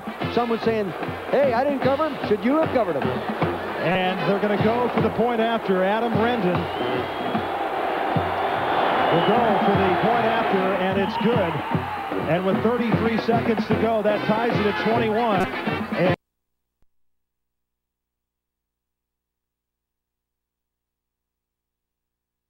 the tie in this situation really helps USC because of their overall record. Right. Yeah. Well, John, they don't play Oregon. Yep. Keep that in mind. And Washington plays Oregon next week. Well, you saw that time right there. Mike Berry, the offensive line coach, hugging those big linemen. They did an awfully good job of pass protecting in a very intense drive situation that time. To the left side of your screen, here he is. He'll come out. See, no one picks him up man-to-man. They're going to pick up that back. He just slips right in behind him. Awfully good call by Mike Riley. He lulled him to sleep. They did not throw the ball to Johnson all day. He came into the ball, McWilliams came into the game with 15 receptions. Didn't catch one today. He catches one in Portland. He was just waiting for the right moment. Yeah. Well, as I mentioned, it was 21-0, and then USC scored the first play of the fourth quarter. And Dick, we think back to a few weeks ago when we were here in the game against Notre Dame. The great comeback. It was 21-7, and Notre Dame came from behind. Now 33 seconds left. Let's talk a little strategy here. Washington with one timeout remaining. Well, first off, you don't kick it off. You don't really kick it. You squib kick it down there, let it bounce down in there somewhere like that. But you never know when someone with the talent like they have back there can return it all the way. That's my basic thought. Terry Holman, and they don't have a good long-distance field goal kicker, so they've got to get a couple big plays to get it down there close enough. And there's only one timeout left. Bastianelli they kick it off. And Coleman will take it, drops it. And he falls on it. They kicked it off. They kicked it off knowing he was going to drop it. Well, they kicked it off maybe because Leon Neal wasn't back there. Yeah. You know, Neal's been bothered by a bit of a leg cramp and was returning kicks and punts earlier in the game. And so now with 30 seconds left and one timeout, Washington's got a monumental task at hand. They do. And I'll tell you this. USC in that fourth quarter became the USC they were prior to the Notre Dame game. I'll tell you, they were like a fighter that was nearly out on the ropes, and then like thinking back to Rocky. Knocked him out in the fourth, or knocked him out in the 16th. Came back and fought back and got themselves back into this game. Boy, what that can do for a football team, Roger, from a mental standpoint. They were not mentally in this game until they got it going in the fourth quarter. They hung in there. With 30 seconds to go, they'll run Neal right up the middle to the 15-yard line, and that draws the boos from the Husky fans here on homecoming weekend, and the clock running. Richard Thomas is jumping around, and now they finally call a timeout. Yeah. Jim doesn't have much choice. You imagine what would happen if he tried something that was intercepted down here, and you know, and they ran it and won the football game. Then they would really boo. They'd say, "What did you throw the ball for?" Boy, Jim, nobody's immune in the head coaching profession to situations like this. You know, and I've said a long time, especially being in the booth, coaches have, not to their fault, lose more games they should have won than win games they should have lost. You know, and they dominated this game so heavily in those first 3 quarters, but they just didn't get enough points out of that domination.